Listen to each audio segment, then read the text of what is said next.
Já, velkomin á Frelsi TV í eina djúpköfun enn. Djúpköfun er nú eitt af vinsælustu þáttum rásarinnar á þessu augnabliki. En hingað er mættur sjálfur Guðjón Hreimberg. Svona byrja trúarbrögðin og ritjólin, sko. Í smá tíma getur það ekki hægt, sko. Já, ég félagi, hvað sérðu? Hvað er að frétta heiman af klakanum? Ég veit það ekki. Nei, Ég fylgist ekkert með fréttum. nei, er það ekki bara ljó? Þú fylgist með þeim. Ég renni svona yfir það, sko. Líka fólk sem sendir mér svona alls konar linka. Þannig að maður á það til að lesa þá líka. Fólk reyndi tíma að senda mér líka, en ég sló alltaf í puttana á því. Svo. Já, það hætti núna. Já. Fólk held að maður væri að reyna að búa til einhvers konar hóp, sko, eða fyrir svona hópisma, eins og þú kallar það. Já, einmitt. Einhver grúppjör. Já. Maður er bara að tjá sig um það hvernig maður sér heiminn og hvetja aðra til að gera það saman. Já, ég er svona svolítið láttu mig í friðisti. Já, ég er þannig líka. Við eigum þetta sameiginlegt, sko. Já. Og maður er komin á þetta stund milli stríða fyrirbæri, sko. Maður er búinn að vera að ranta í svolítinn tíma. Já, ég heyri það. Þú ert alveg búinn að skipta púls, farin í miðflokkinn og farin að tala upp Clinton. Já, ég er farin að verja Clinton. Góður. Var þetta eitthvað outreach-program hjá Clinton Foundation? Nei, ég fæ ekkert út úr þessu, sko. Ekki fyrir daginn. En ég meina rökin halda vatni, held ég. Ég veit það ekki. Reyndar var brennt niður hús hjá þeim með þessari örbylgjutækni sem búið að vera að nota mikið. Já, því miður þegar ég gerði vídeóið til varnar Clinton hjónunum, þá mundi ég ekki eftir þessu með húsið. Ég var að setja því athugasemd í vídeóið. Já. Þetta eru sömu, sko, þessir eldar í Kaliforníu og þetta, þú veist, það er bara hús sem brenna og svo standa kannski 2-3 alveg á brunnin, sko. Já, svona svipaði svona Bet Down Duty Woods með 911. Já, einmitt. Eins og svona targeted energy weapon, eitthvað svona. Já, hún er reyndar info pía, sko, en hún þarf að gefa náttúrulega einhverja sannleika, sko. Já, þú segir það. Ég hef ekki þekkingu á því. Ég bara man eftir þessum 2 fyrirlesturum sem ég hef hort á með henni. Já, hún er sem sagt til þess að covera Anthrag, hvað heitir sprengiefni þarna sem notuð? Ég man ekki hvað heitir. Sem hann að tala alltaf um Jesse Ventura. Nei, þannig að Niels Harrit hefur talað mest um það. Nei, ég þekki það ekki. Ég horfir aldrei á conspiracy þegar þið þættir með Jesse Ventura. Ég hef svona kíkt á einn og einn, sko, en hann er náttúrulega eins og hann er, sko. Já, hann er flókinn. Ég nenni honum ekki í dag, en ég hef verið rosalega gaman á honum á tímabili. Maður fer svona þrep, sko, hverja þú nennir að hlusta. Já, hann er alltaf kommersial fyrir mig, sko.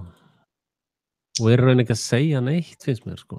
Bara, hann er núna að RT með eitthvað það státt þar, sko. Já, og það virðist nú vera þetta sem hann er með þar sé mest til þess að styðja við son sinn. Já. Ég man nú aldrei hvað heitir. Tyler Ventura, hvað heitir hann? Veit það. Sem er búinn að vera með Watching the Hawks í mörg ár. Já, hann og einhver stelpa og einhver strákur. Gott ef það er ekki hann sonur hans Oliver Stone sem er með honum. Minnir það. Já, hann hefur verið með eitthvað þátt. Já. Busso. Eitthvað Stone. Nei, hann heitir Busso. Og ekki margir sem vita það Oliver Stone er af gyðingaættum, frönskum gyðingaættum. Fyrir svona þá sem hafa gaman að gyðingasamsverðunum, sko. Já, gyðingar hafa ekki neitt með neitt að gera nema bara að trúa á sína bók, sko. Ég held að þeir hafa ekkert með þetta síónista glæpastarf sem að gera, sko. Ekki alveg gyðingar, ekki raunverulegir gyðingar. Nei, en ég meina hverjir eru raunverulegi gyðingar, þú veist, það er bara Já, svo er það. alveg óljóst, sko. Svo er það. Virðist vera 99% þeirra sem segist vera gyðingar er eitthvað allt annað. Og það er, þú veist, það er svo, ég hef hafnað nafngiftinni Ísrael, sko. Ég held því fram að þeir geta bara ekki valið sér eitthvað nafn og skýrt glæparíki með því nafni, sko. Já, einmitt. Þess vegna kalla ég þá aldrei annað en síónistan, sko. Ég tek alveg heilshugar undir það. Já. Þetta er, en talandi myndu að, þú veist, kemur svona upp í hausinn, sko, þannig að Jesse Ventura, svo er sonur hans, svo er Oliver Stone, sonur hans, allir þessi 4 gaurar þekkjast. Þetta er eins og ég var að rekja daginn, ég held ég hef ekki talað það á íslensku rafti, að sko, allir sem hafa verið að stjórna heimsmálunum síðustu 120 ár, er allt saman í sömu litlu klíkunni, allt fámenn klíka sem þekkist. Fólk til dæmis vitnar í, mér finnst svona fyndnast í þessu, menn vitna í sko Brave New World eftir Aldous Huxley og svo George Orwell 1984, svo kemur ljósa George Orwell hét í rauninni Eric Blair og var fyrir nemandi Aldous Huxley. Já. En sko, það er líka annað sem að maður sér, sko, að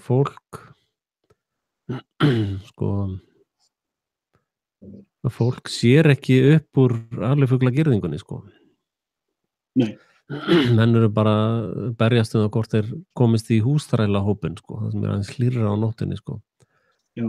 Og þú sér það og horfir á svona alifuglabú, þá sér það að það er gríðarlega barátta hjá þeim að komast fyrst í matinn og það er fullt af valda barátta á gólfinu, sko. Já, þessi metafóra stenst fullkomlega og styrkist. Ég náttúrulega, það var náttúrulega algjört hvað heitir það skúp þegar þú flettir upp skráningu forsetans í fyrirtækjaskrá. Já. Síðan fór ég á einhverju rælni að tala fuglagerið í haust og fuglabjargið og þú segir þetta passar allt saman einhvern veginn. Já, þú varst ekki að tala hrafnin eitthvað, hrafnaþingið og þú komst þaðan, sko. Ég man nú ekkert hvað ég var að pæla svo sem, en svo fór ég að hugsa meira lóurnar og mávana og smyrlana og segja, það eiginlega passar að taka þessa fugla metafóru á allan skrílinn. Já, öll góliminn. Já, ég held hrafninum svolítið utan við, sko, en út af ákveðinni mystík. Já, það er sko, það er erfitt að hugsa sér masterinn, sko. Hvar eru þeir, sko? Já. Við náum að rekja þetta upp í ráð 300, sko. Ég hef ekki verið á þeirri línu, þú ert á þeirri línu. Ég er ekki alveg, ég veit af 300 klikkunni, sko. Ég hef ekkert farið endilega onni í þá grefju, sko. Ég er hvorki jankan í neita, sko. Nei, áttum á því. En það er það bara einfaldar staðreyndir, sko. Já, þetta er bara, þú veist, maður er náttúrulega skoða heiminn og maður er að horfa á heiminn og maður ber síðan það sem maður sér saman við eitthvað sem er í hausnum á manni. Svo breytist það sem er í hausnum á manni, þetta er því sem maður lærir meira. En svo eru kannski einhver aðrir, eins og ég vitna oft í það þegar Hafni er að tala munna þjóð og líf og ég minna á, þú veist, það er það sem hann á við þegar ég er að tala elitu og skríl og það er það sem Malcolm X kallaði þræla og húsþræla, sko. Já, einmitt. Og maður hugsa, sko, þarna er einhver sem er að grúska í einhverju, eins og Hafnirlands er að fikta mjög mikið í fyrirsagna verkfræðinni og læra greinana. Og það kvarlar ekki svona að mér að reyna að læra það. Hafnir sér það, ef mér vantar eitthvað að skilja hvað er það í gangi, þá get ég spurt hann hvað hann er að spá og alveg eins með þig og það er pælingar sem þú ert með, sko. Svo hvort maður er sammála eða ekki, þú veist, ég er ekki alveg sammála. Mér finnst það ekki endilega skipta öllu máli, sko. Nei, það er veiki, sko veiki human, en það hópist hana, þú eru alltaf að vera sammála allt. Þannig að, þú veist, það er eitthvað sem við erum að reyna að finna út. Já. Það er eitthvað svona sem á ensku heitir common denominator.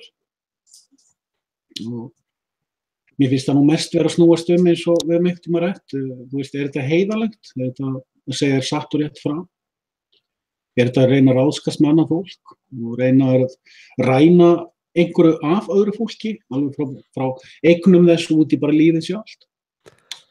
Já, ég náttúrulega að reyna að þvinga fólk til þess að kaupa miða við innganginn, sko. Já. Ég algjör nýðingur orðinn, sko. Hefur einhver verið að gagnrýna það? Ég veit að ég hef gagnrýnt það, sko. Og þú vilt fá borga fyrir áhugamáli.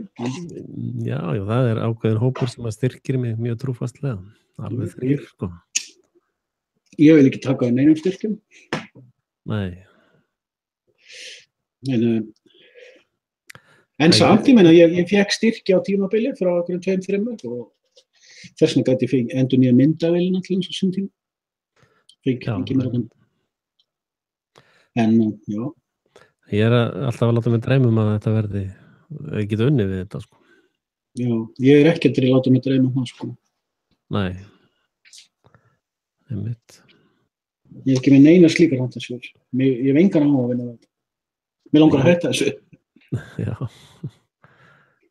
Það er ekki bara að fara í meðferð? Ég er búin að vera að reyna að taka sjálf á mig í gegnum vetur. Já. Ég er búin að draga mig út úr öllum félagskap, ég er búin að henda nánast öllum út úr Facebooku, nema bara þeim sem ég komst ekki upp með að flega. Já, einmitt. En finnst þér ekki ótrúlegt að ræsniréttur er bara hruninn? Hann er algjörlega hruninn. Það tekur engin mark á þessu fyrirbæri lengur. Ekki nema bara eitthvað illa sofandi fólk, sko.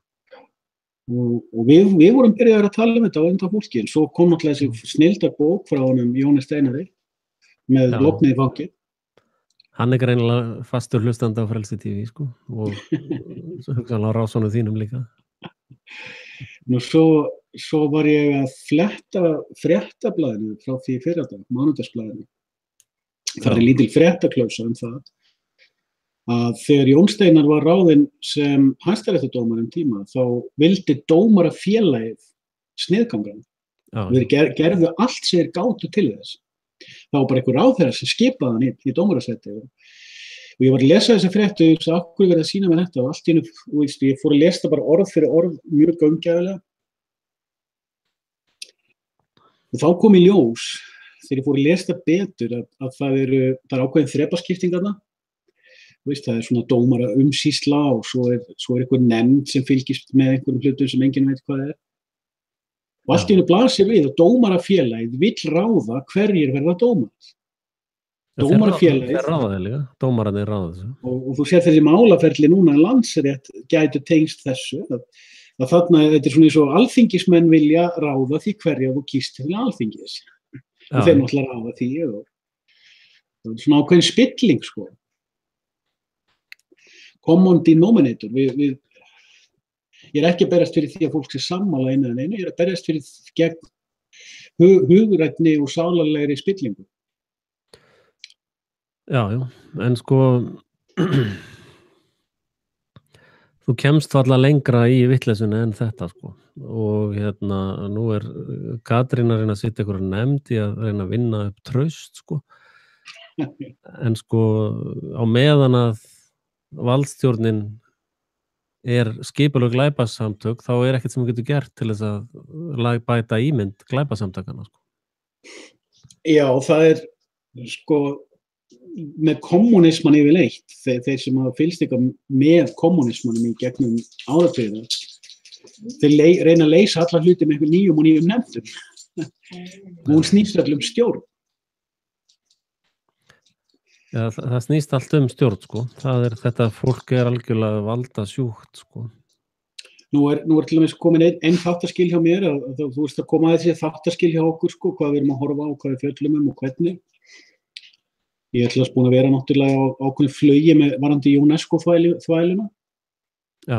Finna ákveðin hluti þetta, eins og til dæmis meðan Julian Huxley var að búa til UNESCO, þá var bróðir hans að heila Hollywood. Já. Og afi þeirra var talsmaður Darwin og Sálgaur, hann sá að fræða H.G. Wells sem að fór svo að skrifa fullt af bókum til að heila þó fólkum hvernig framtíðin þetta gaman að reykja þræði. En svo fór ég að grúska í Frankfurt-skólanum, ég búinn að vera ætla mér að gera það í svolítinn tíma. Svo leið og ég fer að grúska í Frankfurt-skólanum, þá sé ég basically, eins og ég túlka það náttúrulega, lýsingu á því hvernig Ísland orðið. Já. Þess vegna fór ég að tala Frankfurt-skrúf. Já, einmitt. Margir sem vita ekkert á Íslandi hvað Frankfurt-skólinn En eitt af því sem ég rek augun í þegar ég var að byrja að setja mig inn í Frankfurt-skólann, ég var aðeins að byrja að setja mig inn í hann í hitti fyrir og svo setti ég það á hold þangað til núna í vetur. Að fyrsta pælingin hjá Frankfurt-skólanum þessi. Öreigarnir ekki að fatta kærleikann hjá okkur marxistum í því að koma á alræði öreigarna og byltingu og svona. Svo við þurfum að finna nýja leið til þess að koma þeim í skilning kærleikann. Já. Og Frankfurt-skólinn var bara uppskrift af því hvernig ætti að koma aftan að líðnum til þess að koma honum í skilning að marxistarnir væru með sannleikann. Ég hef velt þessu svolítið fyrir mér, sko.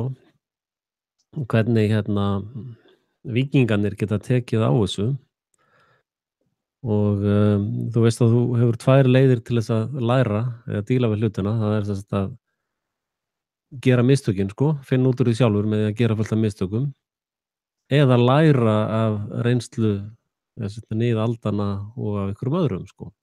Þetta 2 leiðir til þess að læra. Já. Og ef við tökum þessa plebba sem að þessar kanamellur og Brusselhórur eins og ég kalla þær og UNESCO drullusoka. Ef við látum niðaldana díla við þetta vandamál þá munu víkingarnir hálshöggva allt þetta fólk. Já. Og ég á móti ofbeldi, sko. En ég að horfa í, sko, hvernig forfeður okkar myndu díla við svona plebba sem bara að gefa landið í burtu, sko. Og það var náttúrulega kaþólska veldið var sent með hausinn undir hendinni, sko. Nei. Þó það var nú aðeins flóknara plott með danskinum inniföldum, sko. En ég held að á einhverjum tímapunkti muni það gerast, að þetta fólk verði sent til UNESCO með hausinn undir hendinni, sko. Það vel hugsanlegt. Við erum að horfa á til dæmis, ég var að horfa á núna seinni partinn í dag á 2 fyrirlestra með Gilad Atzmon. Ég held svolítið upp á hann og hef ekki fylgst með honum í bara það ár kannski, 6-8 mánuði. Og ég tók eftir því að frá því að var að fylgjast með honum einhvern tímann í fyrravetur, þá var hann búinn að gefa út nýja bók sem heitir Being in Time. Og hann hefur verið aðeins svona að kynna hana með viðtölum og hana. En það var einmitt í fyrirlestunum frá honum og þú manst eftir þegar hann var að tala the cognitive elite. Þannig að þegar við vorum að horfa mikið á það í hvað hitti fyrir að hann talar mikið gegn Frankfurt-skólanum, hann frekar hægri sinnaður gaur. Á þess að hann bindi sig við innan pólitík, hann til hans coach James Corbett sem vinstri maður, segir hann. En ég tek eftir því að það eru fleiri og fleiri að byrja að horfa á Frankfurt-skólan og þessa marxista, þessar svona, má ég segja kannski tafistokk aðferðir. Nú til þess að á Íslandi menn á Íslandi vissi ekki hvað Fabian Society væri eða Rand Corporation fyrir en þú fórst að tala á rásinni þinni. Síðan Neil Sanders búinn að fara rækilón í þetta, hann var að gefa út sína bók 2013, þar sem hann gefur út 2 bækur, þar sem hann rekur fræði bæði Rand Corporation og Fabian Society beint til tafistokk. Það að vísu mín bollalenging, hann kemur ekki með þá niðurstöðu, það mín niðurstöðu að Tavistock sé á bak við hvorutveggja. Ég veit að það bara fullyrðing frá mér sem að hægt að hrekja, ég veit það. En það svona ofur einföldin í hausnum á mér finnst þægilegt að leggja það þannig upp. En á Íslendingar hafa ekki hugmynd að þessi hlutir eru til, eða ég nefndi Frankfurt-skólann sem eitt svona entity. og það vafalaust miklu fleiri entity sem að vinna svona hluti. Við Íslendingar, við erum að þrefa í einhverjum athugasemdaþráðum og TVF eða vísir það hvort að þessi frétt væri einhver sannleikur eða ekki og henda drullukökum hver í annan fyrir einhver sagði við vitlausa setningu og svo höldum við séum einhvern sannleika þegar við við erum að tala að fólk í grasrótunum erlendis, það að greina hvaðan heilaþvotturinn kemur, menn við erum ekki einu sinni byrjað að greina það hvort við séum heilaþveginn leið. Ræða. Ég er ekki alveg sammála með erlenda aðila, ég meina Svíar hérna og Normenn eru ennþá heilaþvegnari heldur en Íslendingar sko. Er alveg steinlímdir sko. Já. En sko málið að uppruni þessara fræða er eiginlega alveg frá Ken og Abel sko. Já. Og jafnvel fyrir þann tíma sko, að þetta er bara gamla spurningin sko, þrælar, húsþrælar og masterar. Það er alltaf verið að byggja upp þetta módel aftur, alltaf verið að reisa píramídan sko. Og alltaf verið að labba í sömu eyðimerkurgönguna með kynslóðirnar og sko bóndabílið heldur bara áfram sínum rekstri, það sem alifuglarnir eru bara fitna. Já. Og masterarnir eru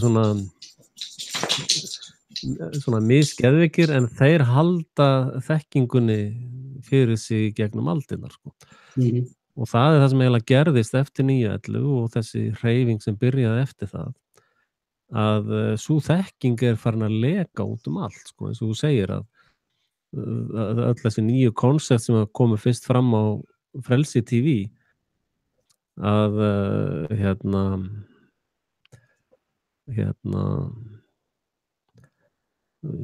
meðan við Markus vorum með þá að tala saman á rásinni og honum, þá var hann að segja sko bara prófessor í háskólanum bara voru að spyrja hvernig veit maður þetta allt sko, þeir eru aldrei heyrt neitt af þessu sko.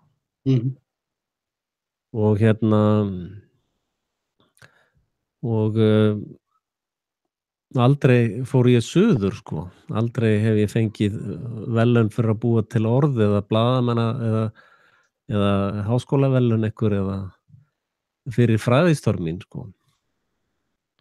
Þannig að ég var að spá að búa til víkingaorðuna. Taka þetta í eigin hendur sko. Þú talaðir sko, þú veist, fyrir eitthvað að gerast. Það sem ég var að vísa til að það heilmikil orðræða og ég veit að margir fylgjast með náttúrulega ýmsum rásum. Og maður finnur nýjar rásir sko. Ég finn Neil Sanders að ég fylgist með Morris í gegnum það ég var að googla Neil Sanders betur og ég keypti eina bókunum hans. Þá rekst ég á Richard D. Hall. Í gegnum hann finn ég vinnan sem með Check the Evidence. Það gaur sem mikill aðdáandi Julie Wood. Og svo finnum maður fleiri sko, það í gegnum til dæmis það ég var eitthvað að kíkja á Gilad Adsmon, þá ég að finna þarna nýjan gaur, Mark Windows heitir hann í Bretlandi, sem að, þú veist, maður finnur svona nýja rásir, kannski gaurar eins og Mark Windows búin að vera í nokkur ár með sína rás og með mörg góð viðtöl, hann tekur mjög mikið viðtölu við Piers Corbin. Og maður svona finnur rásir og maður sér að það stór hópur af fólki sem að byrja að rýna í rými. Hefur þetta gett eitthvað, sko, Frelsi TV hefur sérstöðu, ég farið eiginlega lengst upp úr hellinum, held ég bara á heimsvísu, að það eiginlega enginn að tala til dæmis 9. greinina í Alþjóðagjaldeyrissjóðssamningnum, sko, fullkomið skattfrelsi og bara vera yfir lög hafin. Það enginn að fjalla alþjóðapassan hjá Sameinuðu þjóðunum, sko. Og það enginn að fjalla Holy Heaven account sko. Já, ég veit. Það enginn. Þú finnur engan samsæring í heiminum tala þetta nema Axel Pétur Axelsson. Bara 0, snits, ekkert. Já, það listi af ýmsu sko. Ég sjálfur með alveg þokkalega lista af hlutum sem að þú finnur svo sem ekkert annars þar. En það sem að mér finnst áhugavert sko út af því sem vorst að tala með heimsbyltinguna. Kemur heimsbylting. Ég hef verið að velta þessu mikið fyrir mér undanfarið þegar ég hef verið að horfa á UNESCO-ævintýrið og við vorum að pæla mikið í UNESCO í fyrra og hitt að vera. Þú veist, UNESCO, það var til þess áhugavert viðtala sem að þú varst að tala við Frosta daginn og þú minnist á UNESCO og hann pikkar það strax upp sem já, ert að tala World Heritage Site. Það nú bara svona sakleyslegt og gott, sko. Maður heyrði maður svona milli línuna. En ég og þú vitum að við erum ekki að tala World Heritage Sites. Nei. Við erum að tala eitthvað allt annað. Við erum til dæmis að tala geoparks, við erum til dæmis að tala CO2-skattinn, við erum að tala uppbyggingu á bjúrókrati í borgunum sem fer fram hjá þjóðríkjunum beint í UNESCO. Svo til annað bjúrókrat sem fer beint til Sameinuðu þjóðanna. Nú ég var svo að grúska ég fór á bólakaf ofan í bara UNESCO þeirra eigin gögn á þeirra eigin vefsíðu daginn. Og ég var nú reyndar að leita að öðru, ég var að leita á okkurum symbolisma og út af því ég veit til dæmis að Julian Huxley var frímúrari og H.G. Wells, aðal mentorinn hans var frímúrari, Afi frímúrari, Darwin, sko, sem var besti vinur, þú veist, ég var svona að leika mér aðeins að skoða þetta og ég sagði að það hlýtur að vera til svona Masonic symbolism þarna og bæði tölur og annað, ég var svona að leita þessu. En svo allt í einu fatta ég, sko, þegar ég er að skoða sögu í UNESCO, hvernig það varð til og hvernig það hefur verið formað og hvernig það hefur verið skipulagt. Þá allt í einu fatta ég það að Sameinuðu þjóðir í New York og UNESCO í París, þetta eru hliðarstofnanir. Fólk heldur nefnilega að UN sé yfirstofnun yfir UNESCO, svo ekki. Þetta eru tvær sjálfstæðar stofnanir. Já. Og þú veist, það stækkar alltaf krumlan. En svo fer maður að skoða, eins og til dæmis, þú veist nú hvaðan James Corbett hefur mikið verið að horfa á sko eugenics pælinguna. Já. Og hann hefur oft minnst á það að Julian Huxley var eugenics pælari. Að þá fer maður að horfa á býta hvað rosalega mikið af fólki, þó hinn almenni alifugl farið að tala við þá sko conspiracy theory 101 og þú þarft að taka hann í skóla. Ég meina við erum löngu búnir með conspiracy theory 909 og maður hugsa bara, já, fylgið þið bara fyrirsögnum í Fréttablaðinu. Þar þið bara inn í girðingunni og örugg. En ég sé að þeir sem að elta við þessar rásir sem ég nefndi og plús náttúrulega fullt af öðrum rásum, ég veit að þú horfir á annað mengi af rásum en ég. Og þá sér maður að það stór hópur af fólki sem eru tilvonandi trendsetterar eða núverandi trendsetterar sem að gróska alveg í kjölinn og finna þennan viðbjóð, hugafarslega viðbjóð sem í gangi. Ég var áðan að slandera sko Frankfurt-skólann sem vinstri, en ég alveg jafn mikið að slandera sko hægrihreyfinguna. En þá óhjákvæmilegt þegar þú skoðar söguna, eða þá sögu sem að gæti verið hóks eða ekki hóks, allan að þá sögu sem okkur sýnd. Svona viðbjóð springur alltaf. Það hefur sagan kennt okkur. Fyrr eða síðar springur svona viðbjóður og þá hætta á stórslysi. Já, eða á hverju alifuglabúi kemur tími grisjunar, sko. Og sko það veldur mér persónulega gríðarlega miklu vonbrigðum hvað menn eru ekki að tala upp úr fuglagryfjunni, sko. Menn eru alltaf að tala það hver á að fara fyrstur á matartróginu. Þeir eru bara fastir á gólfinu, sko. Og hver má skýta hvar og eitthvað svona, sko. En það eiginlega enginn sem að hugsa betur hvernig getum við fengið flugfjarðirinn aftur. Og það veldur, sko, ég finn það með sjálfa mig, ég meira og meira farin að bara hugsa sjálfur og það ekki svo margir sem að tala það sem ég hef áhuga að hugsa Þetta ástand myndur sjá versna. Já, sko, ég vil ræða hluti eins og þetta annað sem ég hef aldrei séð fjallað neins staðar nema Frelsi TV, það þetta hérna. Það bara eins og þetta sé bara, veist, menn vita bara, veist, og svo þegar ég að segja fólki að þið búið í Truman Show, sko, sem byggir á trúargrunni og sáttmálsorg að þá bara, nei, þú ert geðveikur. Já, Sem að ég hérna sendi Harmagreddunum hérna, þetta hérna, heitir Goldwater Rule. Talandi að ég sé geðveikur. Hérna stendur sko, það var, hérna segja þeir sko að í geðfélaginu í Ameríku, þá ef að menn eru að segja að opinbera persónur séu geðveikar án þess að hafa farið í gegnum rannsókn eða neitt slíkt, þá eru þeir raun hérna vanhæfir sko, eiga að missa réttindi sín sko.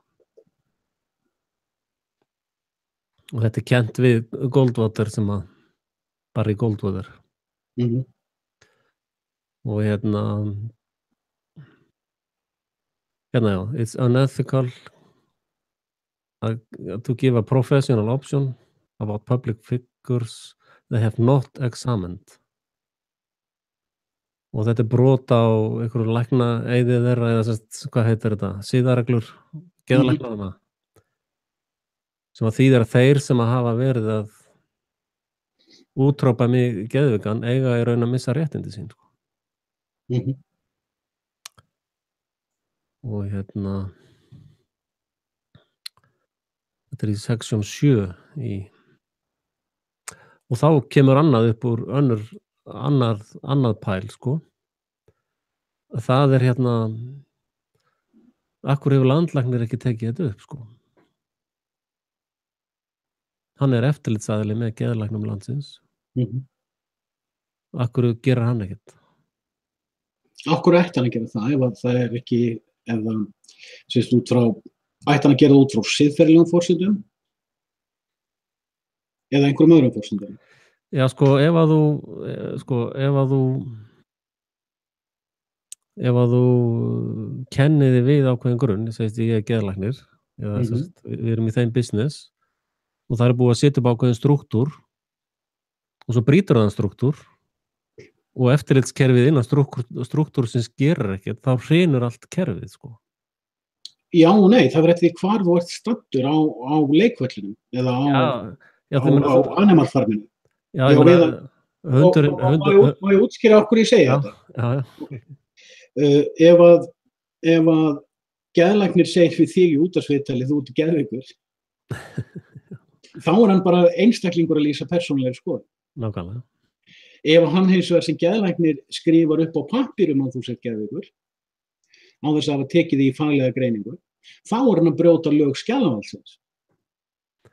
Og landlæknir er fyrst og fremst fulltrúi skjalavaldsins að sína, það er hans staða. Nei, þeir segja hérna bara, ef þeir gefa þessa skoðun, opinion, að einhver sé geðveikur, bara út frá einhverjum svona opinberum umræðum, að þá sé það, bara, ég meina, þú veist. Já, ég skildi það sko, en það sem ég átti við að því þú segir sko okkur landlæknir ekki að taka þetta til, að því landlæknir þú segir, já, býttu var þetta ykkur athugasemdafræði eða júdasviðtali, já, þá skiptir þetta með engum máli. Nei, málið er það sko að ef þú ert yfir einhverju fyrirbæri. Er einhverju truflanum? Hvað segirðu? Nú heyri ég. Heyrðu núna? Já, núna detturinn. Það verður smá truflanir hjá þér sko. Það búið að vera hægvilt netið í dag. Já, en sko málið er það að náttúrulega eins og þú veist með hunda sem að leita til spíunar sínar, það er einhver hlýja í því en það er ekki í því að lífstíl sko. Ég ætla að gá hvort androidin minn sé nokkuð inn á netinu. Já.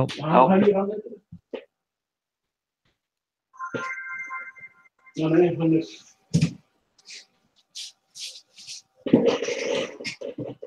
Það mest spæjaðu mig í gegnum hann sko. Já. Einmitt. En þeir eru löngu hættir að spæja mig sko. Já, þeir eru komin með ágæta mynd að þér. Já, þeir eru búin að sálgreina allt saman sko. En málið er það hlýtur að vera mjög athyglivert að landlæknir leyfir svona að bara viðgangast. Og þá kem ég reyndar aftur inn á öðru máli, það var hlustandi sem að deildi með mér grein hérna sem er mjög athyglivert. Einn af trúföstum stuðningsaðilum rásarinnar. Og það er þetta hérna, það var gerð fyrirspurn gögn í máli Tómasar Möller og því var hafnað.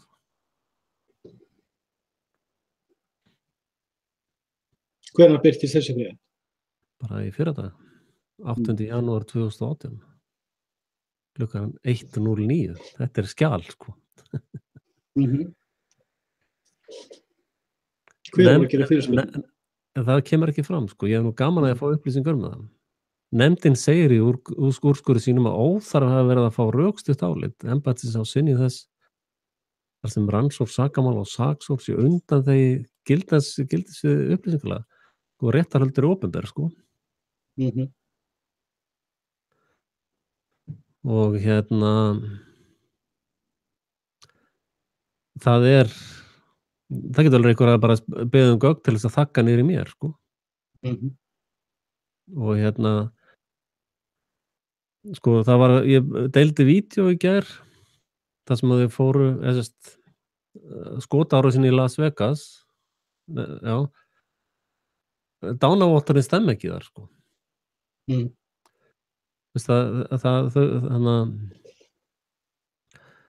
Það ekki dánavottor fyrir öllum sem eru sagðir hafa látist þarna, sko.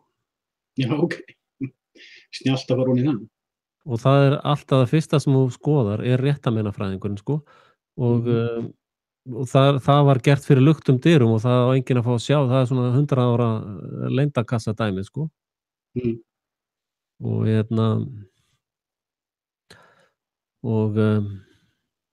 sko, þessi rétt eins og þú náttúrulega hefur farið yfir ásamt mér að réttarmeinafræðin í þessu máli alveg fáránleg, sko. Og Já, við fórum hún í þessi eitt í góru lagi. Ég komst að þeirri niðurstöðu að þetta væri verulega áhugavert. Tvist. Já, það svona náttúrulögmálin. Ég var rétt að fórst þú í gegnum þetta í live, sko? Já, einmitt. Ég hendi bara myndum inn á Face-ið, en já, ég algjörlega samanlega því. Rannsókn á þessu máli var mjög furðulega. Já, bara allt við þetta mál grunnsælt og síðan menn valdstjórnarmenn að vinna einhver maður ársins og nú bara að opnast allar peningagáttir að þetta svo gott fólk, sko. Já, eða þegar að nokkrar feminista dúfur hringdu í stöð 2, Rás 2 til að fá MeToo starfshópinn sem manneskjur ársins. Já.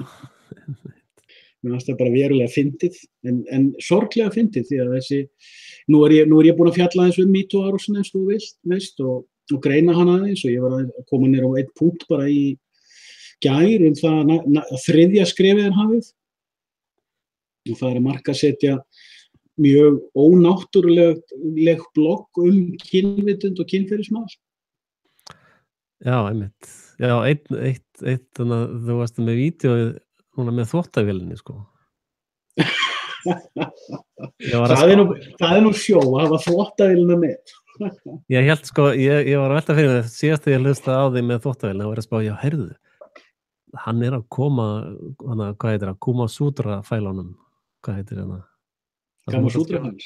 Já, klámritin þín. Klámbókin mín? Já, ég var að spá í, heyrðu, rosalega Guðjón, mikill snillingur, sko, hann að koma þessum fælum fram í þvottavélina, sko, hún byrjar svona rólega, sko, glung. Svo hún kom alveg bara, svo, Skotar, your dirty mind. Þú veit bara að hlusta á þvottavélina að rúkka sér, sko. Þetta var fyndið. Svo ég vissum að koma einhver svona sápu frá það. Skotans. You're dirty minded.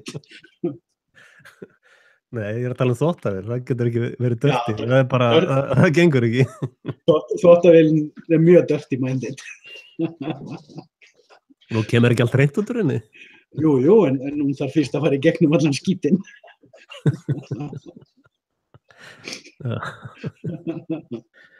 Það svona leyni skilabóð, sko. Já, þetta var gott. Nei, en sko það náttúrulega alveg, sko í sambandi við Jón Steinar, sko það þessi einræðarhópur, það var svona götu stráka mafí á Íslandi og þeir náðu náttúrulega gríðarlega miklum árangri og eiginlega bara svakalega miklum völdum yfir íslensku þjóðfélagi sko. Og ég held að hið svokallaða hrun hafi verið að miklu leyti til þess að taka niður einræðahópinn sko. Hverjir voru einræðahópurinn? Ja, til dæmis Davíð Oddsson sem var komin í Seðlabankann sko og Rothschild-bankann sko og þar stóð hann bara í brúnni og það var stöðvað allt sko, það sem gerðist með Ísland var bara cashflow vandamál sko. Að alþjóð samfélagi stoppaði cashflow til Ísland sko og það var ekkert annað vandamál í gangi sko og ég held að það sé þessir sameinuðu þrjótar að einræðahópurinn hversu mikið sem að mann illa við hann sko þá var hann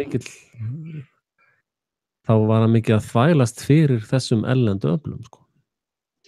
Einræðahópurinn svolítið patriótískur. Já, algjörlega. Og mjög samheldin klíka sko. Já. En sér það allir sem að hafa unnið Survivor eru með leyni samkomulag og vinna á bakvið alla hina sko.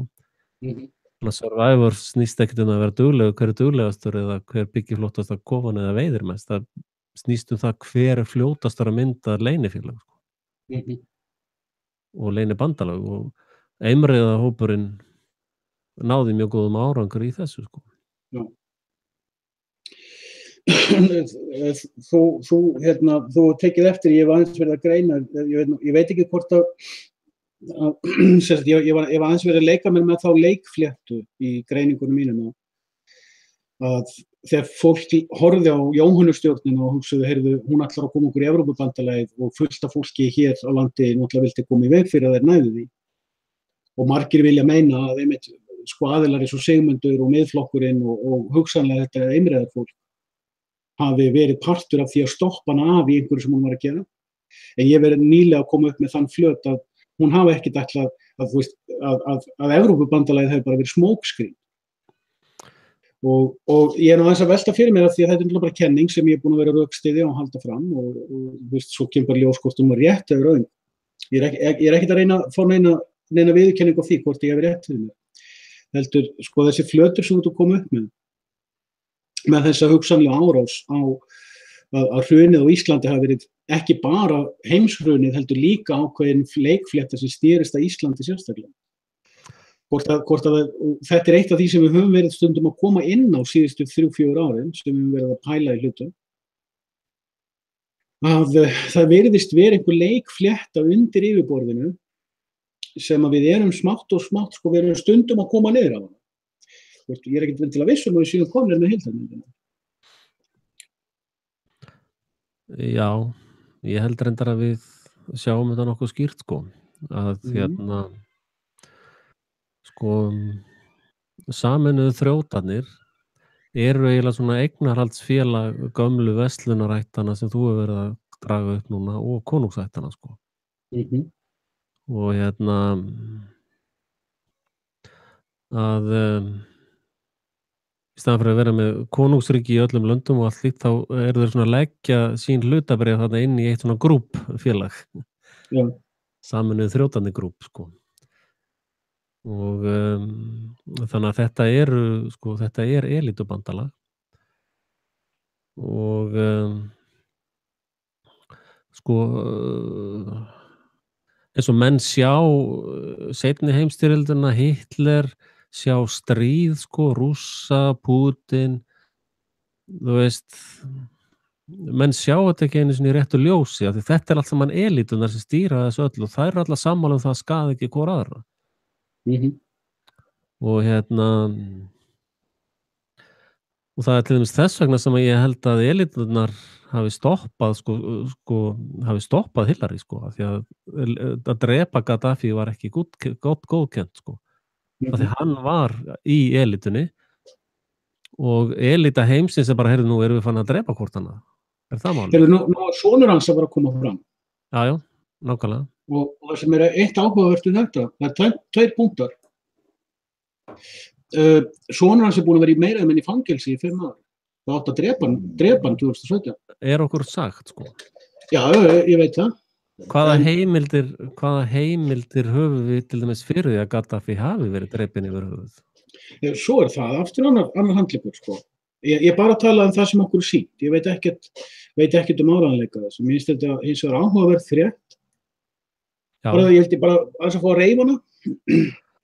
En málið já. Nei, bara, þú veist, ég legg ekkert mat á hana, sko. Að hann okkur sagt, búinn að vera í fangelsi í 5 eða 6 ár.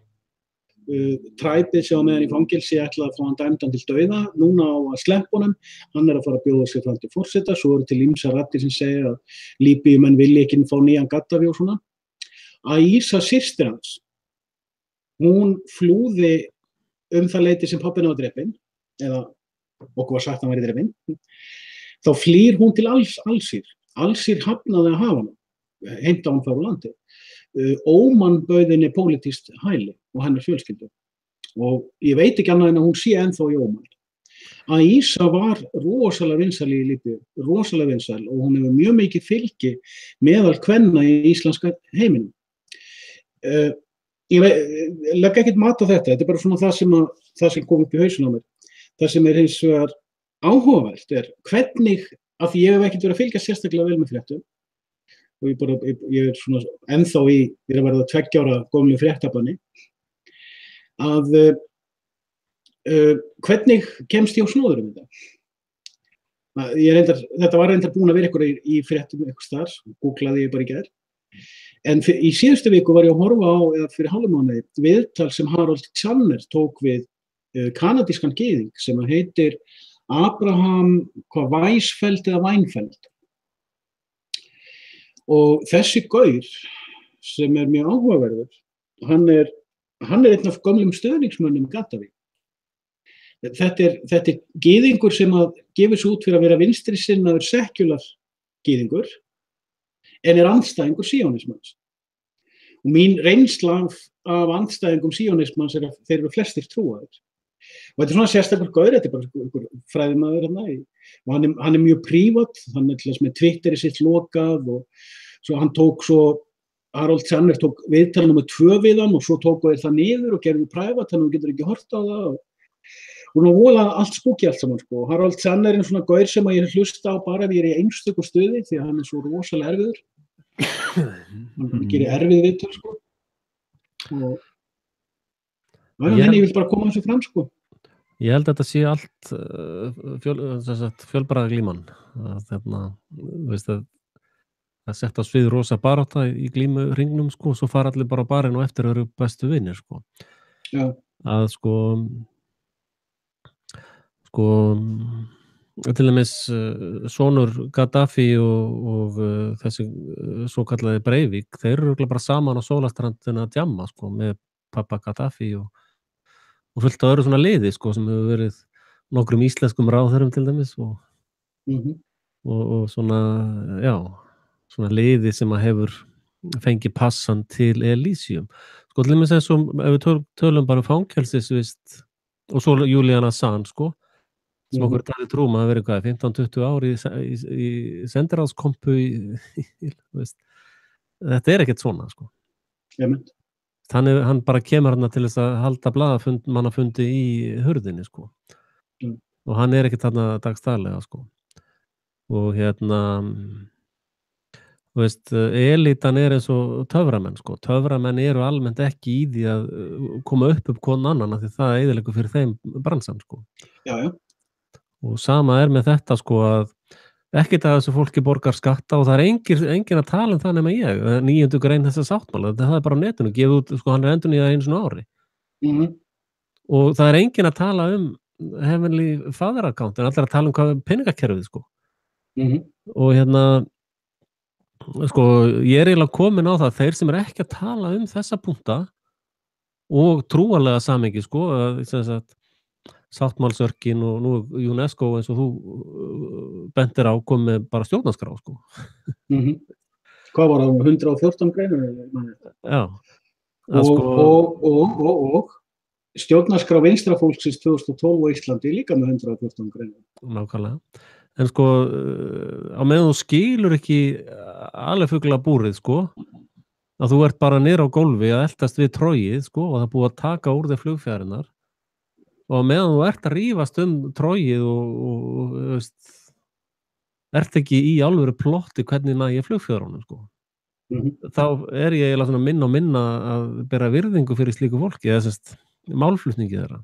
Já, þetta er ástæðan fyrir því ég sagði áðan að þetta muni versna, þegar við vorum að tala þetta á, þá átti ég ekki við það ástandi muni versna. Ég átti við að þessi munur sem þú ert að sjá, því ég sé þetta líka, við notum bara ólíkt tungumál til að lýsa þessu og ég til dæmis tala ekki þetta með holy heavenly account, en ég hugsa stundum það og ég er alveg meðvitaður manni til. Þetta með section 9 hef ég ekkert hugsað út í og þetta með passportinn því að það hefur ekkert komið inn á minn sjóndeildarhring. Það skiptir mitt rand ekki svo miklu máli. Ég náttúrulega er með mitt diskurs, þú ert með þitt diskurs og þess vegna berum við saman bækur okkar. Sjálfsögðu. Þú veist, ég þarf ekki að grúska í því sem þú ert að grúska í. Ég get tekkað á því hvað þú ert að grúska í og séð bara það sem þú ert að vinna með. Stundum finnst mér þú vera að bulla ykkur að held svo vitleysu og stundum kemur með eitthvað sem algjör snilld. Stundum fattar maður svo seinna að bullið var kannski snilld líka eða öfugt. Sko. Það bara þannig og ég meina, og þú hugsaður örugglega alveg eins með margt að því séum. Og það snýst ekkit manninn, það snýst ekkit þú veist, það. En þegar ég er að horfa, þú veist, ég var í þessum sporum, sko, til dæmis þegar ég byrjaði 2012 að pæla í þjóðveldinu til dæmis, að þá var maður að horfa á almenningin, maður var að horfa á alifuglana, maður var að horfa á það sem ég kalla skrýl og aðrir kalla líð og þú kallar alifugla. Þú veist, vegna þess að sko, maður sá ekki að maður hafði verið alinu upp af maskínu sem að innprentaði manni að vera sífellt að hugsa líðin, hópinn. Hvað finnst fólki mig? Hverjir janka við því sem ég er að tala um? Hverjir sjá það sem ég sé? Hverjir eru til í að vera með mér í liði? Með hverjum er ég til í að vera þessi hópisma svona heimspólitík, því að hún er ekki bara hér á landi. Og þú veist, þó ég vilji helst ekki kalla þetta hópismað, þú veist, og ég hef margbúin að rökstið akkurat. Ég hugsa miklu meira fyrirbærið konformismi eða aðlögunarismi, en það er bara, þú veist, við erum allir einstakir, við þurfum okkar eigin tungumálstundum, en þegar ég er að horfa á fólk, og ég fer svo að skrifa og ég fer að gera vídeó og svo fer ég að ranta, svo fer maður að tengjast við fólk og vinna með fólki, fólk fer að leita að tala við mann líka út á röntunum hans, svo fer maður svona að skilja betur sálfræðina og þá fer maður allt í að fatta, ég er ekkert lengur alifugl á alifuglabúi. Ég er á einhvern hátt komin með einhverja flugfjæðrir aftur og ég er einhvers staðar flögrandi upp í rjáfrinu. En það þýðir þegar þú ert komin farin að flögra upp í rjáfrinu, þá ertu farin að sjá þegar bóndinn er að setja kornið á færibandi sem að fóðrar fuglana, en fuglarnir eru allir að fóðra það hvernig þeir eru að raða sér á færibandið. Þeir eru ekki hugmynd það að einhver setur mat á færibandið. Þú veist, það er svona svolítið þannig sem ég er að skilja það sem þú ert að segja. En þegar ég segi þetta mun versna, það kemur að því að þú fattar lofttúðuna en það flögra út fyrir það. Og þá möntu sjá ennþá betur þennan skýra mun á því sem George Orwell er náttúrulega skrifum í Animal Farm að öll dýrin eru jöfn en sum dýrin eru jafnar en hin. Fólk heldur, já, hann var að lýsa Sovétríkjunum, bitu, hann var aldrei að lýsa Sovétríkjunum. Það eru til greinar þar sem menn hafa greint hvað sko orð George Orwells sjálfs bæði 1984 og Animal Farm, að hann var að lýsa bresku samfélagi, eins og hann upplifði það, eins og hann var byrjaður að díkóta. Á þessum tíma vissum en ekkert einu sinni hvernig struktúrinn í Sovétríkjunum var. Og þegar þú sér þetta meira og meira og meira, ég er komin allan á þann stað að ég er búin að fatta, það kemur mér ekki við hvernig alifuglarnir vinna á því sem að ég hef að segja. Ég kæri mig ekki einu sinni að þeir komi að hlusta á það sem ég er að gera. Ég hef engan áhuga á því. Þú séð, ég er að ranta núna á alternetrásinni minni þess að ég fæ bara 20 áhorf á vídeó. Já, Þú veist, ég bara drullu sama, býtu, já, ok, ég fekk áhorfa á þetta vídeó, já, en gaman. Þú en veist. hérna, þá veist akkur elitan er svona rólega þegar þeir vita að það er velbryndir spaðar í lofthúðinni, sko. Já, sko, Málið leysir sig sjálft, sko. Þú voru að tímasetta inn á. Já, Þú voru að tímasetta, sko. ég ætla að sýna hlustendum hérna, þú getur haldið áfram, sko, því að Já, nei, menn kannski trúa okkur ekki, sko, en hérna er hún UNESCO Constitution. Og þetta er náttúrulega það sem ég hef verið að segja, sko, að stjórnarskrá er bara svona yfirlýsing elitunar það hvernig hún ætlar að halda utan þetta alifuglabú, sko. Hérna er þetta bara.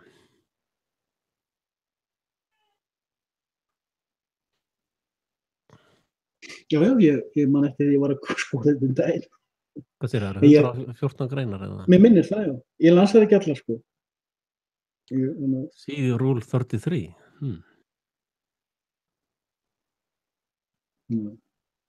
Ég var bara að hugsa dagann, ef þetta er rétt hjá mér, það var 114. Mér minnir að ég hafi staðið einhvers staðar, þarna í fyrirsögn. Já, það verðist vera hérna 12 kaflar. En áhugavert. Já. Masonic symbolismi. En sko, veist, það er enginn að tala þetta, sko.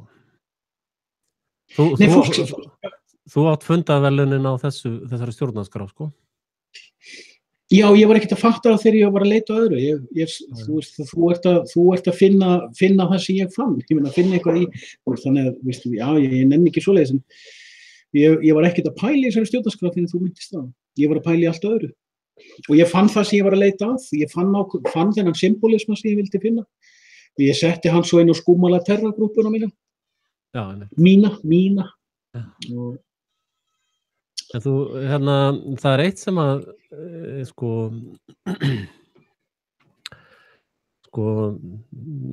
það er eitt sem að ég er nefnilega svolítið naskur þjóðfélagsverkfræðingur og ef þú skoðar ferilskrána mín á RÚV þá er ég titlaður þar sem þjóðfélagsverkfræðingur. Já, veit ég maður það. Sjálf titlaður. Og hérna, í raun geta þeir ekki tekið að mér, því að ef að þeir sita síðan upp deild í háskólanum sem kennir þjóðfélagsverkfræði, þá hef ég grandfather clause, sko. Þannig að þá þurfa þeir að gefa mér þau réttindi, sko. En hérna, sko, það veldur mér svo miklum áhyggjum að fólk er ekkert að sjá þetta, sko. Akkur ertu ennþá að bugga þig á þessu? Þetta er hægt að bugga mig, hvað fólk sér eða skilur. Já, en þess að mín þjóðfélagsverkfræði eins og með hérna greiðsluverkfalli, sko. Það er sko uppfinning sem að elitan er ekki hrifin af. Þeir geta ekkert gert neitt. Það er hinn fullkomna áætlun, sko. Það er hinn fullkomna aðgerð, sko. Og sko litlu góleminn með verkalýðsfulltrúana í fararbroddi og alls konar einhverjum svona wannabes, þeir tóku þetta ekki upp, sko. Og allir fannst þetta voðalega fáránlegt, sko. En þetta er raun það sterkasta sem kom út úr öllu dæminu þarna í hruninu svo kallega. Já, sterkasta fyrir hvað? Það er sterkast þannig að sko þú getur stoppað fjármálakerfi bara á einni nóttu, sko. Já, ég áttaði mig á því leið og ég sá fyrst talað þetta á svona tíma. Við höfum oft talað þetta og þú veist alveg hvað ég er hrifinn af þessari pælingu. En hérna, sko, þegar ég var að tala áðan, þú veist, þegar ég var að byrja þarna 2012 að pæla í ákveðnum hlutum, þá var ég heila þvegin af þessari vitleysu sem við erum alin upp í að það snúist ykkur hlutur fjöldan. Nákvæmlega. Og að það snúist að einhver leit réttlæti og siðgæði, ekki siðferði og ekki siðblendu, heldur siðgæði, ykkur svona. Í rauninni er ég búin að fatta það siðgæði eða siðgæðisímynd sem við erum alin uppið er fabúla. Já. Þess vegna var ég að gera vídeó daginn sem ég kallaði það að gifting væri samningur fram með fyrir Guði. Ég setti þennan titil viljandi til að enginn myndi hlusta á vídeóið vegna þess að vídeóið var í rauninni til að hjúpa ákveðna pælingu.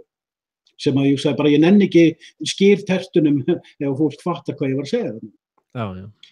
Og ég sagði til dæmis, þarna var ég sko á fundi daginn einhvern veginn fyrra þess að ég sleppti fram sko ákveðni sönnun fyrir því að darwinisminn sem okkur er kenndur er lygi, hrein og klár lygi, og þeir sem eru að kenna okkur hann fara ekki eftir honum, og svo slengdi ég fram setningu sem sannaði það. En leið og ég slengdi fram setningunni þá vissi ég gæti aldrei leyft mér að segja þessa setningu í vídeó. Og ég mun aldrei gera það, svo var ég ekki fyrir minna litlu fimmura, sko. Sko, þegar þú kemst á ákveðin stig, þú veist, þetta er eins og ég að skjóta á þann á þessi Society, Frankfurt-skólinn, Tavistock, Fabian, Rand og fleiri náttúrulega til sem við vitum ekkert og þú veist, ekki gleyma Maríu systurina og einhverjum feminista pælinga klúbu og ég er búinn að rekja, ég meina hvaða klúbur eru á bak við Me Too aðgerðina og það er engin Ísland sem fattar hvað verið að benda á augljósan hlutana. En þú áttar þig allt í einu á því að þjóðfélagsverkfræði snýst það að taka ákveðin hóp af fólki sem er sjálfur búinn að tékka sig út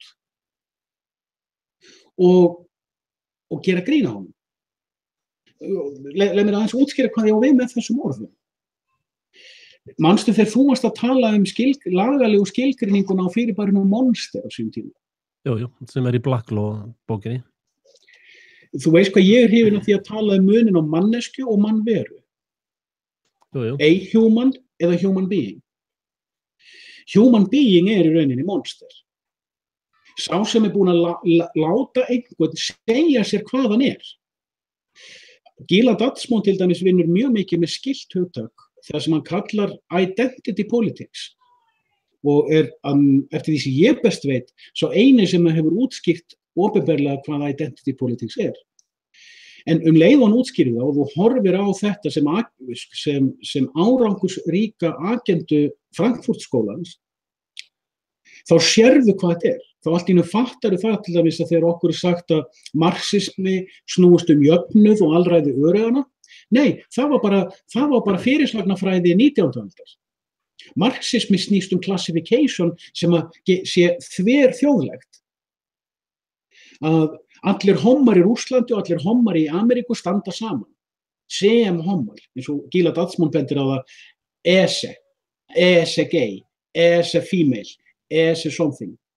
Og þegar þú sérð hvernig þetta hefur verið útfært síðustu áratugi til þess að stjórna stórum hópi af alifuglum sem ekki hugsa út fyrir fæðutróið eins og þú bendir réttilega á, eða greddutróið eða eitthvað annað neyslutróð, eitthvað svona egotist neyslutróð. Leið og þú sér þetta, þá sérðu manneskjuna sem er búin að leyfa einhverjum öðrum að segja sér hvað hún er, segja sér að hún sé human being eða eitthvað annað, eitthvað fyllir bara hérna hornklófan með einhverju nafni og þú identifæðir sjálfan þig við þennan limmiða, þennan merkimiða, þetta classification og sá sem stjórnar þeim sannleika, því classification systemi, hann stjórnar þér og þar með ertu búin að tékka sjálfan þig út og monster, eða eins og við köllum það golem,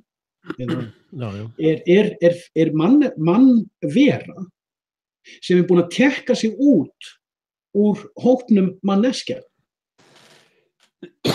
Hún er hætt að vera human og orðin human being, hún er fann að láta einhvern annan skilgreina sig, hún er búin að missa þau réttindi að vera frjáls, sjálfstæð, hugsandi manneskja. Og hvers vegna ættum við að vera að reyna að vekja einhvern 7 billjónir af mannverum upp til meðvitundar að þær geti látið flugfjærinnar vaxa á sig aftur. Eða fara að refsa elitunni fyrir það að spila á það að fólki fíbl. Spurði Jesú, hann gekk ansi langt í að frelsa fólkið, sko. Segir hver? Já, Axel Pétur segir það Jesú Pétur, sem var bara einn einstaklingur, sko. Já, ertu komin í lið með Jordani Pétri? En ég ætla að sýna hlustendum bara þetta monster ákvæði sem alveg þess virði að kíkja á það, sko. A monster all through born of a woman in lawful wedlock cannot inherit. Those who have, however, the essential part of the human have merely some defect of conformation are capable of inheriting og bla bla bla. Og það þetta sem þeir alltaf að gera að láta fólk haga sér eins og monster, sko. Nei, málið það, sko. Eins og ég segi, sá sem ég hlusta mest á þessa dagana mitt eigið heilabú, sko. Það eiginlega þaðan sem að eina nýju pælingarnar koma fyrir mér, sko. Hinir allir bara einhvern svona veltast í því hvar sé best að vera á gólfinu, sko. Welcome to the club. Já. Welcome to the 7 Mile High Club. Málið það, ég held að allir sem vinna í Tavistock og þeir sem vinna í Sameinuðu þjóðunum og í NATO og allt þetta lið eru nytsamir fábjánar, sko. Algjörlega, ég meina, sko, eitt af því sem ég að leggja hérna upp með því sem ég var að segja áðan, þú veist, við höfum talað svona hluti svo falið vald og bræðrabönd og alls konar hluti sem við rekist á. Og síðan fórum við að halda, heyrðu, fólk heilafeið, fólk blekt. Og ég sé marga og þegar ég að gera grína fólki sem þykist að vera vaknað, sko, og þá bara dottinn úr 1 stig yfir í stig 2 og áttar sig ekki á því að það allavega 21 stig, allavega í minni bók. Við ætlum ekki að fara í Axels bók með það. Var ekki 33 stig? Já, whatever, eitthvað. Að segja að þegar fólk, veitu hvernig var þetta náttúr? Staðar dólið á mér. Sko, fólk festist þarna, já. Það líðurinn heilaþveginn. Ég veit að ég noti þetta orð sjálfur. Líðurinn heilaþveginn og líðurinn blektur og það ríkisleið í augunum fólki og fólki haldið inn í girðingu og bla bla bla bla bla. En ég að mestu leyti búin að leggja þetta sjónsvið af. Þó ég tali ennþá með þessum orðaforða reyndar ennþá. Að ég búin að átta mig á því og það tók mig svolítið langan tíma að átta mig á því til fulls. Að fólk ekki heilaþvegið. Og ég hef reyndar sagt þetta úr djúpkonum áður, það nú svona bara reyfast upp núna. Fólk heilaþvegið af sinni eigin sjálfsblekkingu. Því er boðið upp á röð af leyfðum pælingum á konformista hlaðborðinu, svo velur það bara hvað af þessum leyfðu pælingum það velur sér og svo bara þar. Og það nær síðan í þau rök og útskýringar sem henta þeim til að halda sjálfum sér inn í sínu mengi. Og þegar þú ert að reyna að vekja fólk upp, þá ert að reyna að vekja það upp af draumi sem það valdi sér sjálft. Að blekkingun kannski viðhaldið vissulega, en henni viðhaldið sem valkosti. Já, sko, þeir sem að eru hluti af master race-inu, sko, og varst að tala um áðan að sko, púturnar fá ákveðna tegund af skólakerfi, sko, sem ofbeldiskerfi. Og hvað kallaður það í stöðufærslu? Það sem draumarnir deyja. Já, skóli. Þetta góður punktur. Skóli það sem góðir draumar deyja. Því skóli sláturhús góðra drauma. Sko, það eitt sem að maður getur lesið í ritualin hjá master race-inu, sko. Og þeir eru samt ekki komnir á toppin eins og talaður að fyrirverandi forsætisráðherra Bretlands, Heath, held ég hann hafi hitað. Það sagt að hann hafi stundað það að fá 6 ára stúlkur til sín og skora þær á hál, sko. Já, ég sé það. Og ég reyndi að trúi þess ekki öllu, sko, því að þetta ákveðin tegund að sæjópi líka, sko. En hins vegar þegar það meikar sense í taktíkinni þá sko master raceið drepur í sér ákveðið svo sko þeir sitja okkur í sláturhús skólana til þess að kippa flugfjórunum út sko en þeir sitja sig og sína í gegnum ákveðna skóla þar sem að þú sem sagt með því að stunda svona að drepa börn og pynta og allt þetta þá deyr í þér svona, þú veist, ef þú er búin að drepa mikið af börnum og pynta þau sko þá ertu nú orðin svolítið önnur manneskja sko og það skólinn sem að þetta fólk fær sko og já, það eitt af skrefunum úr mannesku yfir í mannveru yfir í monster mannveru yfir í mannesku manneskjan monster mannveran heilög nei, human being monster það mannvera being, vera nei, ok being vera sko já, mannvera, en sem sagt manneskja þú veist, a human í minni orðabók, sko já, það túlkunaratriði greinlega já, ég meina við þurfum bara translator object á það milli við erum satt að tala sömu pælingu já, en sko málið það að sko eins og með þetta greiðsluverkfall mitt sko að fólk var í áraraðir að mótmæla niður á Austurvelli til að fá einhverja breytingar og laga þetta og redda hinu þegar eina sem það þurfti að gera hópurinn sem slíkur var að segja við erum farin í greiðsluverkfall og við borgum ekkert hér eftir já, og ég sé þetta líka og ég tók eftir þessu líka og ég komst að sömu niðurstöðu þú að fólk fíbl en svo fattaði ég það að þetta ekki manneskjur, þetta eru mannverur, þetta eru monsters, þetta eru, þú veist, þess vegna ég með þarna yfirskrift á feysinu mínu, fólk ekki fíbl, mannabar ekki fólk. Já, eru fuglar á alveg fuglabúi sem búið að taka flugfjæðarinnar úr, eru það fuglar? Já, svo það nú, en sko sjá það að því það bara góð punktur sem við kemum með. Sko, ég sjálfur búin að koma fram með ýmsa punkta sem að hefði getað hjálpað fólki að fá réttlátara kerfi og réttlátari meðferð á sjálfum sér og bent á ýmsa hluti og þú veist, og ég nenni ekki einu svona pæla í því, það bara eitthvað sem ég var að tala þá. Ég að tala aðra hluti núna. Þegar ég horfi á þetta, þá sé ég einmitt þetta sömu sálfræði og ég var að lýsa á það. Þarna fólk búið að tekka sig út. Það búið að tekka sig út frá því að bera ábyrgð á sjálfu sér sem náttúrulega manneskja. Og þó að þú komir og segir sjáðu, þú getur klippt á girðinguna. Já, nei. Ég ætla að fara að mótmæla. Vegna þess að ég identifæði mig með mótmælendunum í hjörðinni. Og það sko rökhugsun og raunhugsun horfin. Já, það nú gamalt máltaki sem segir sko kvöl mannsins munurinn á því sem hann heldur að sé og það sem hann í raun Hver kom aftur fram með þetta? Ég kannast við þetta. Veit það ekki. Þú varst ekki að setja þetta í stöðufræðslum dag? Ég hef sagt þetta margótt. Ég fann þetta ekki upp sko. Ég veit. Ég hef séð þetta áður, ég bara man ekki hvar. En málið sko að það kvöl þjóðar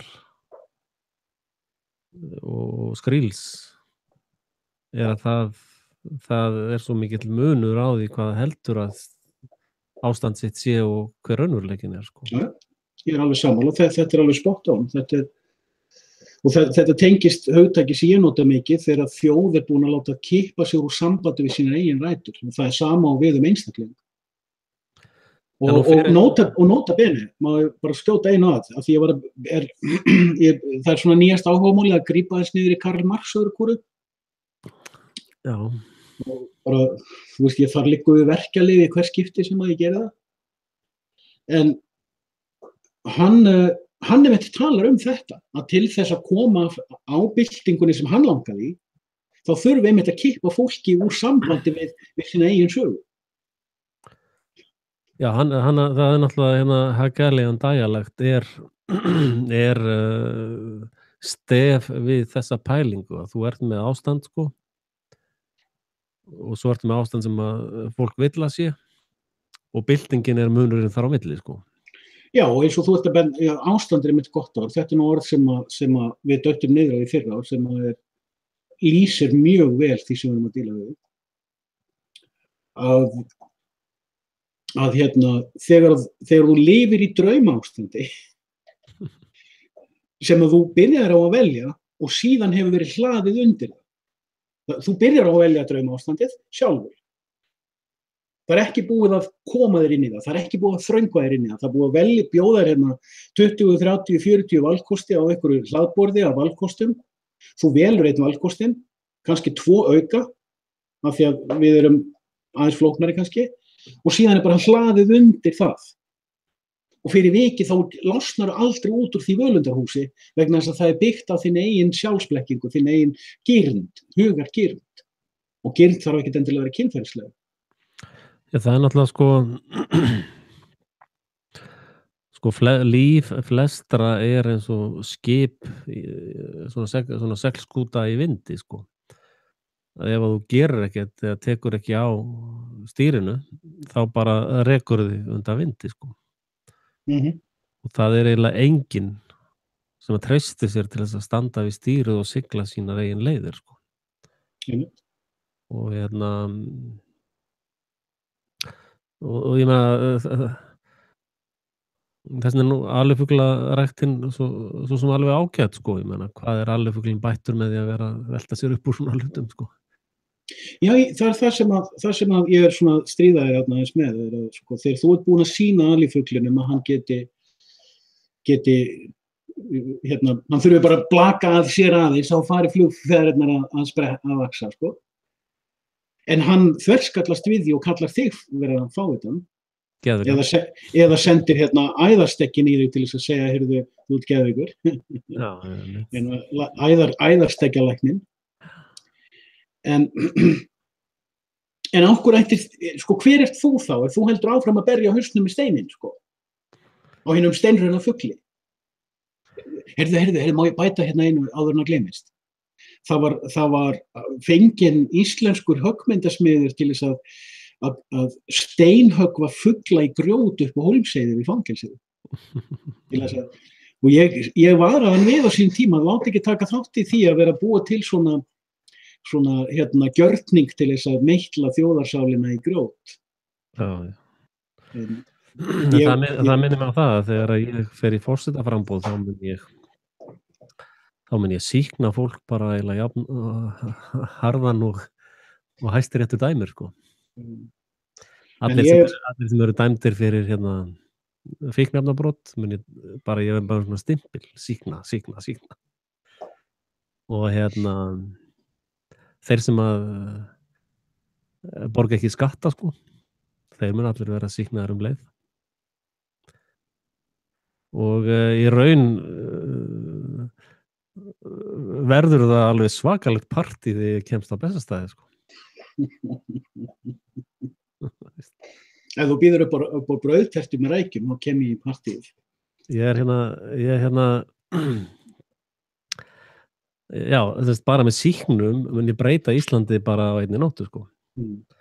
Og svo ég að velta fyrir mér, svona, maður fer alltaf að gera flækja hlutina, sko, það ekki að hafa það bara einfalda.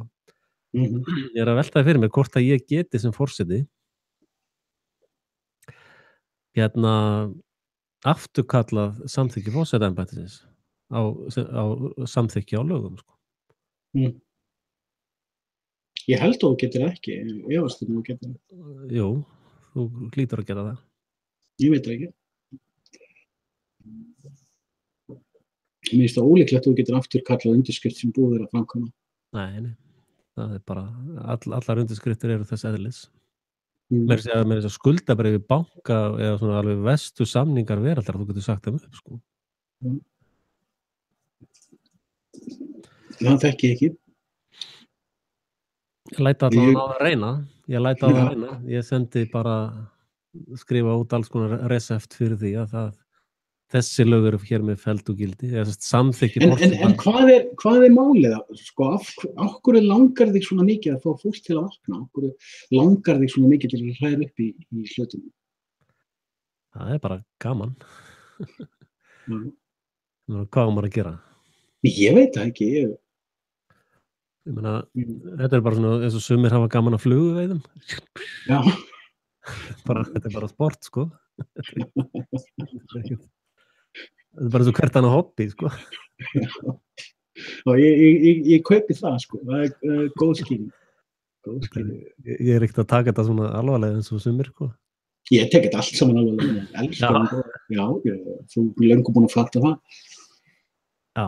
Þess vegna ég alltaf að reyna að taka sjálf á mig ekki of hátilega. Svona. Maður svo mikið hugsunarmaður, sko.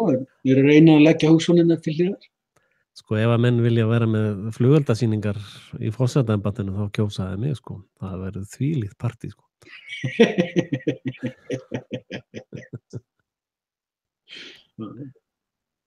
Það verður bara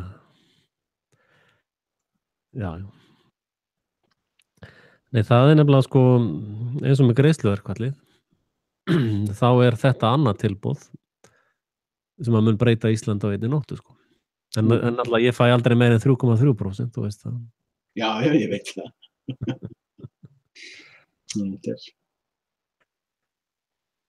Ég bara eitthvað svo algjörlega læknaður af öllum áhuga á þjóðfélagsaðstæðandinu.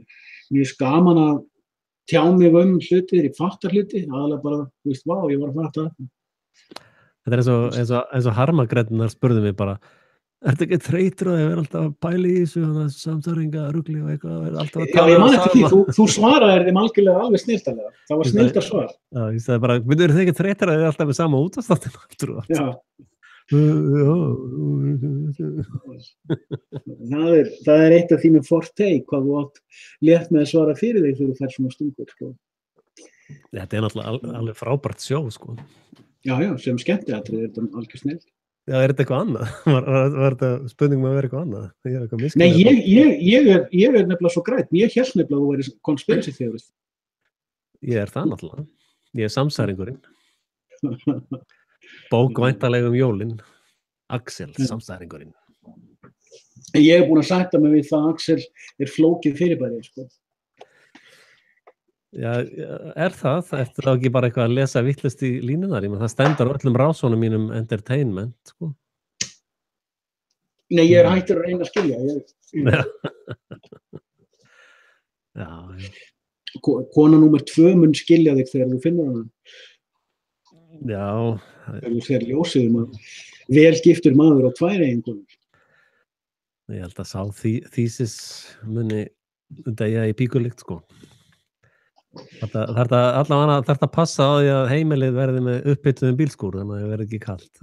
Já, þú þarf 2 heimilið og ætlar að eiga 2 eiginkonur. Nei, það bröðul.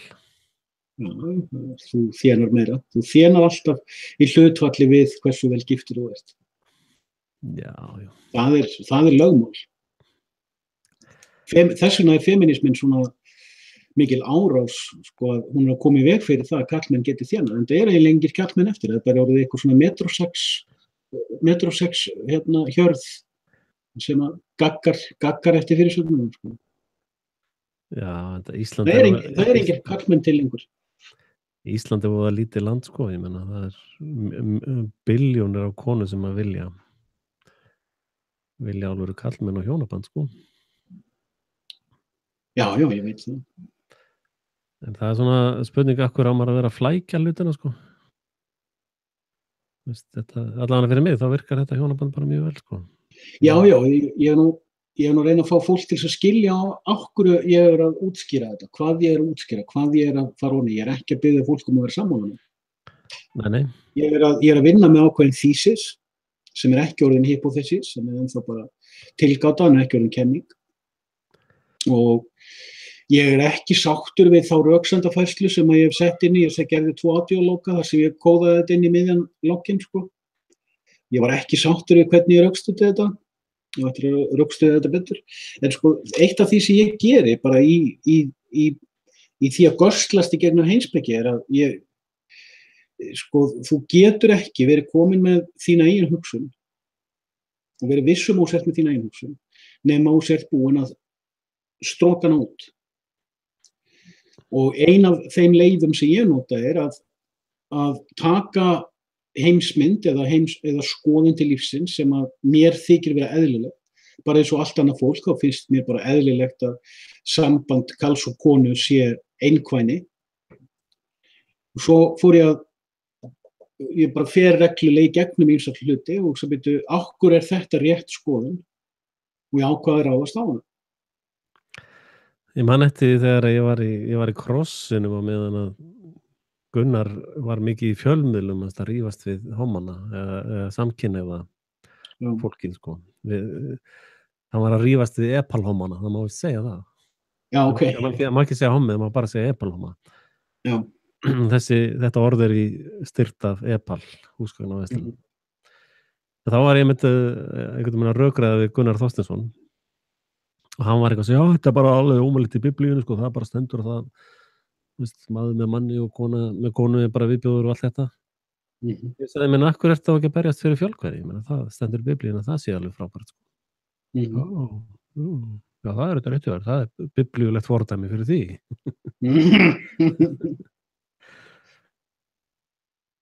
Þannig að,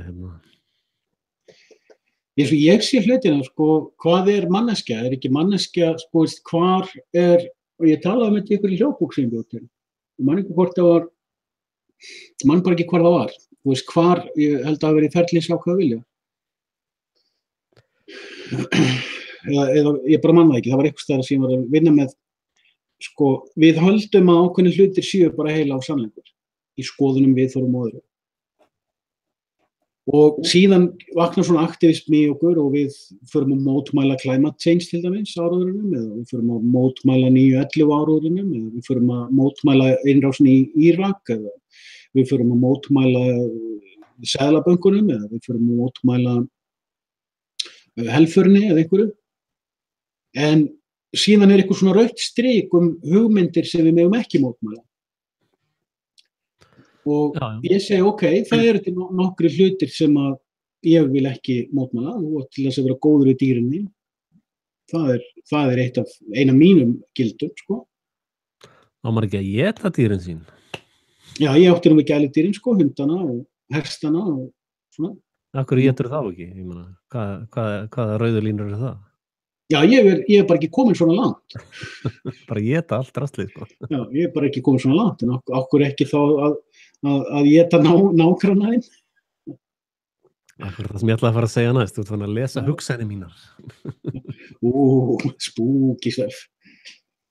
Þannig að, þú veist, maður ræðst á sumar hugsanir, svo er maður með grensur fyrir öðrum hlutum og mér finnst, sko, þegar þú ert búin að taka grensuna þína og taka hann og spyrja á hverju ég raunverulega þessari skoðun.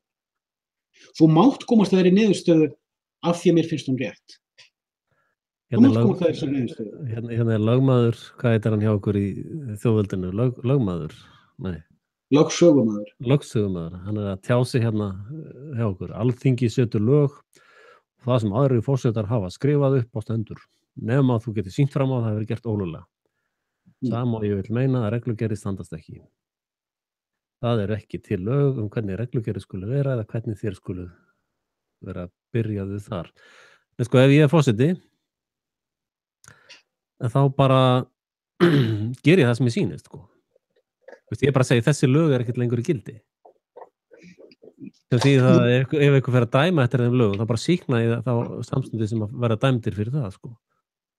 Og ef það er eitthvað vesen, veist, þá bara segi upp embættisbréfi ráðherrann, sko. Og segi bara upp þingsetningunni, sko. Það eru lög það. Ég meina, ég er æðstimaður ríkisins og ég gera bara það sem ég sýnist, sko. Ég er ekkert svona kettling eins og þessi kettlingar sem hafa setið í þessu embætti og sitja, sem alltaf svona spurja, má ég gera þetta? Ég bara gera það sem að, eins og Ólafur, bara gera það sem ég sýnist. Yfir mafíósinn hann Ólafur, sko. Þannig að það er óbúslega einfalt, sko. Hefur eitthvað frést af því hvað Birgitta er að gera núna? Nei. Ég hef búin að spá því mikið í haust, það væri búið að lofa henni einhverju stöðu. Já, hún er að vinna náttúrulega í síónista bandalögunum, sko, og vera að vinna í destabiliseringu á Katalóníu. og séra Ólafur og hann var að fá herra Ólafur, hann var að fá einhverjar 7 milljónir til þess að í eitthvað verkefni.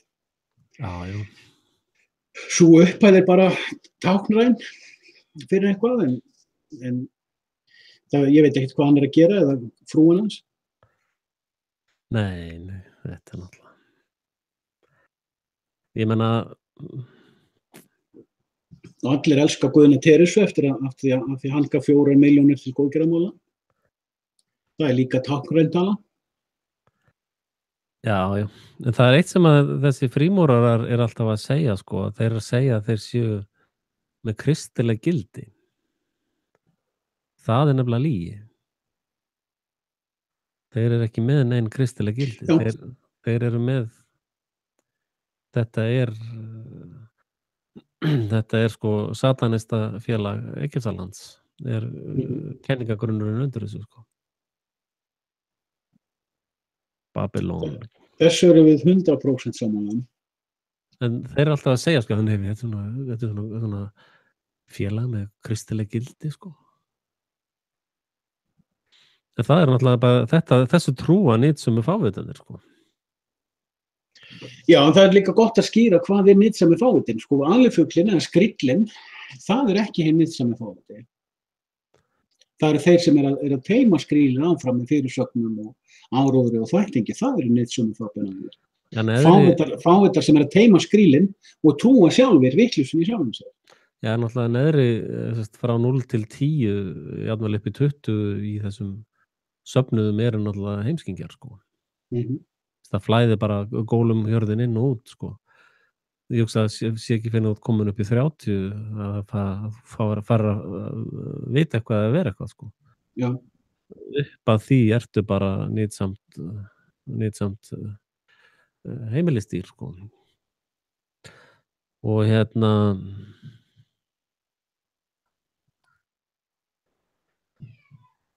en sko það líka annað, þessi fræði sko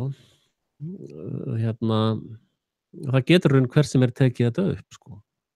Já, og gera. Þú veist, það eru til fólk sem grúskar í þessum fræðum og síðan fer að gera ákveðna hluti og eins og þetta fræga Illuminati dæmi, en nú var náttúrulega klassískt dæmi þetta var nú bara til í 50 ár. En þarna var verið að reyna að endurtaka samskonar leik. Það til fullt af svona klúbbum. Illuminati ekki klúbbur sko. Já, nei, ég meina það, menn tala oft þetta Illuminati fyrirbæri en samkvæmt því sem ég best veit þá var þetta bara til í 50 ár sem einhvern félagsskapur. Nei, það bara svo, Jesú var ekki persóna sko. Já. Illuminati sko hinnir upplýstur sko, þeir sem sjá ljósið. Ég meina þeir sem að taka við Jesú eru frelsaðir, eru upplýstir, skilur. Já, ég skil. Og þegar sko í jesúismanum sko þá talað að endurfæðast sko, sem ákveðin þraut sko, eða raun. Það svolítið vesen að fæðast sko. Og hann raun að segja að þetta gera þetta aftur sko. Þetta gangi í gegnum sársauka kvalir og mikið að disassociation hríðum sko. Það eitt af trikkum þjóðfélagsverkfræðinnar að taka allar þessar hugsanir og setja þær í einhverja persónur og leikindur, eins og allir með Stephen Hawkins. Hann bara málpípa, það bara tölva sem talar út það sem að klíkan þarf að koma frá sér. Og hann bara, þú getur aðeins haft bara kálhaus hann sko. Það breytir hann engur sko. Hann gerði hann Richard Hall hann búinn að taka ráðast mikið á Stephen Hawking. Og hann gerði grín, alveg rosalega flott grín á hann með þetta. Ég tók svona skurk í haust og horfði mikið á Richard Hall svona tíma. Fór gegnum mikið af þáttinu hans. Ég horfði á helmingin af því sem hann búinn að gera í Macan dæminu. Þangað til ég var búinn að sjá nóg. Þetta var mjög góð fyrirtaka hjá honum. fór ofan öll smáatriðin og objectively. En hann tók einu þættinum þar sem hann var með svona hljóðgervil, þar sem hann talar bara hvíslar inn í tæki. Já. Og Stephen Hawking kom út. Já. Og það opnaði eiginlega, það sagði manni miklu meira heldur en klukkutíma fyrirlestur, sko. En þeir eru búin að vera að grúska í því að þessi gaur sé leikari. Það sem sett á svið sem Stephen Hawking, þeir eru búin að greina þetta svolítið vel og sýna fram á að það sé nokkuð augljóst að þetta sé ekki sami maður og var við Oxford fyrir 40 árum. Fyrir utan það þá að vera líffræðilega útilokkað að maðurinn hafi lifað lengur en 10 ár með þennan sjúkdóm. En þetta er náttúrulega bara eitt af þessum fyrirbærum leyniregluna, sko, eins og allir með Leonardo da Vinci er náttúrulega skáldskapna persóna, sko. Sammála því. Ég held að einstaklingurinn hafi verið til, en þetta íkon sem búið að búa til er bara bull og vilsam. Já, sama með Albert Einstein, sko. Albert Einstein er bara fáviti, sko. En hann er svona, já, hann er náttúrulega bara leikari, skilur. Já. Og þannig að þeir nota, þetta er svona aðferð til að koma ákveðnum stolnum fjöðrum. Þeir þurfa ekki að koma flugfjöðrunum í verð, sko.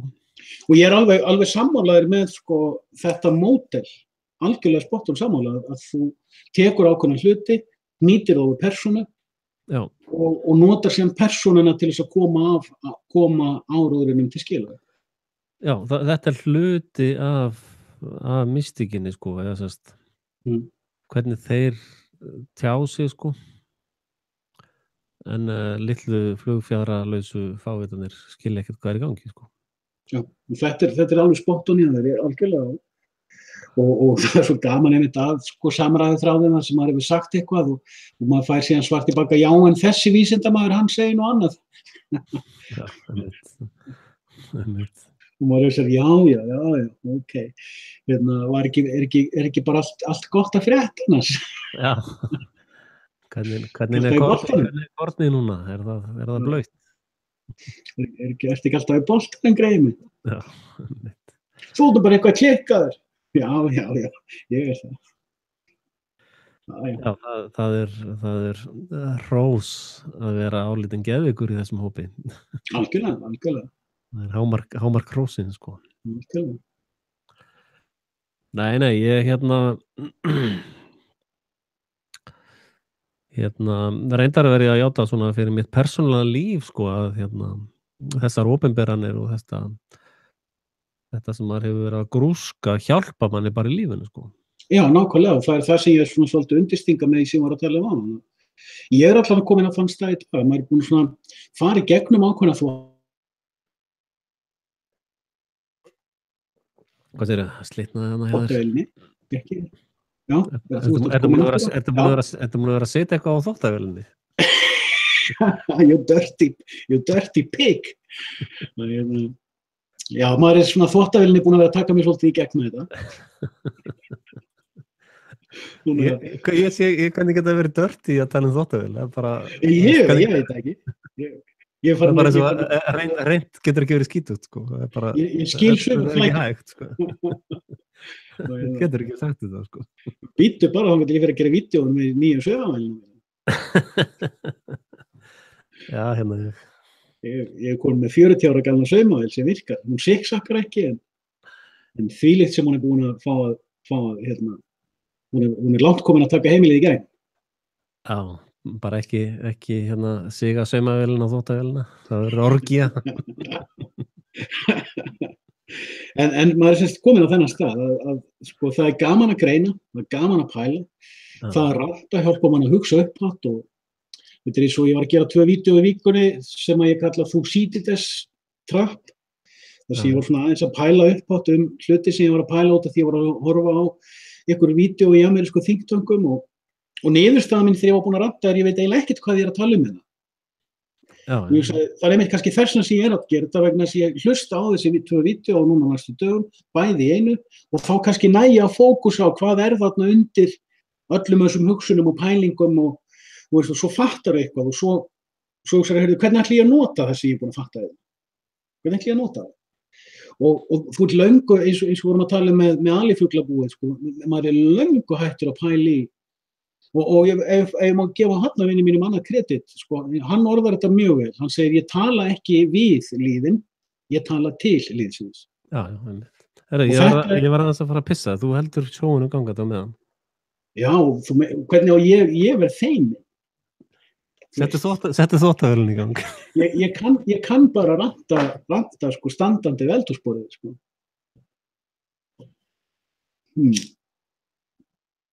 En það sem ég náttúrulega gestur á rásinni, sko, þá get ég ekki tekið hana yfir.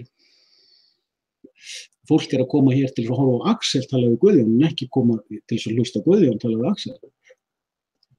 En það er nefnilega það, sko. Núna gæti ég náttúrulega nota tækifærið og koma með einhverja æðislega stungu, sko.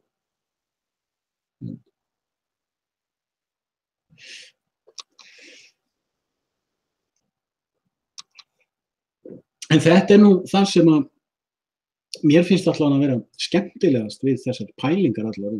Er jörðin flöt eða ekki? Er geimurinn tómur eða er hann vakúm eða er hann plasma eða er hann vatn eða hvað er hann? Fóru þeir til tunglsins, fóru þeir ekki til tunglsins? Þú veist þessi Mars roverar, það er búið að Richard D. Holm má einmitt eiga það, hann er búin að taka Mars roverana alveg í tætlur. Og maður svona horfir á alla þessa hluti og maður sér sko hvað er margt sem maður má efast Síðan fær maður þetta perspektíf, hvernig er svona ákveðin sneið af samfélaginu sem neitar svo mikið sem íhuga það að það megi ræða það en fer frekar í manninn, sko.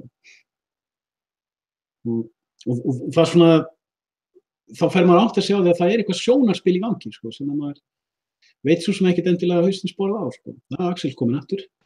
Já, er þvottavélin búin að fá það? Nei, ég fór bara svona að reifa einhverja pælingu, en þú veist, já, gott mál. Sem við erum gott búin að tala að þú veist að maður var 14 ára, þú veist, ég las ógeðslega gaman að lesa síðarheimsstyrjöldina 14 ára og svo fór maður að lesa Falið vald og svo fór maður að lesa aðra hluti og svo fór maður að hitta fólk sem pældi í hlutum og svo fór maður kannski maður að vinna, þegar ég var 18 ára, ég var að vinna í blikksmiðju eitt sumar og það var svona bæði leiðilegt og skemmtilegt og veist, í kaffistofunni hefur fórst að tala eitthvað sem var ekki upp á borðinu í Vísi, Þjóðviljanum, Mogganum, RÚV eða var ekki inn á beinu áhugasviði þessara blikksmiða sem maður var að vinna með, þá var það bara einhver vitleysa. Eða eins og ein góð ráðskona sagði á einum stað sem ég var í sveitinu sinni. Við vorum nokkur þarna að spjalla einhvern kvöldið í heiskapnum og einhver var búinn að setja smá viski í glasið og við vorum bara að fá okkur eitt kaffibolla fyrir hátinn og svo var bara heiskapur daginn eftir. Ekkert rugl, segir ráðskonan allt í einu. Ekkert svona rugl. Og einhver kom hérna með einhvern svar og segir, já en, nei, ekkert svona rugl.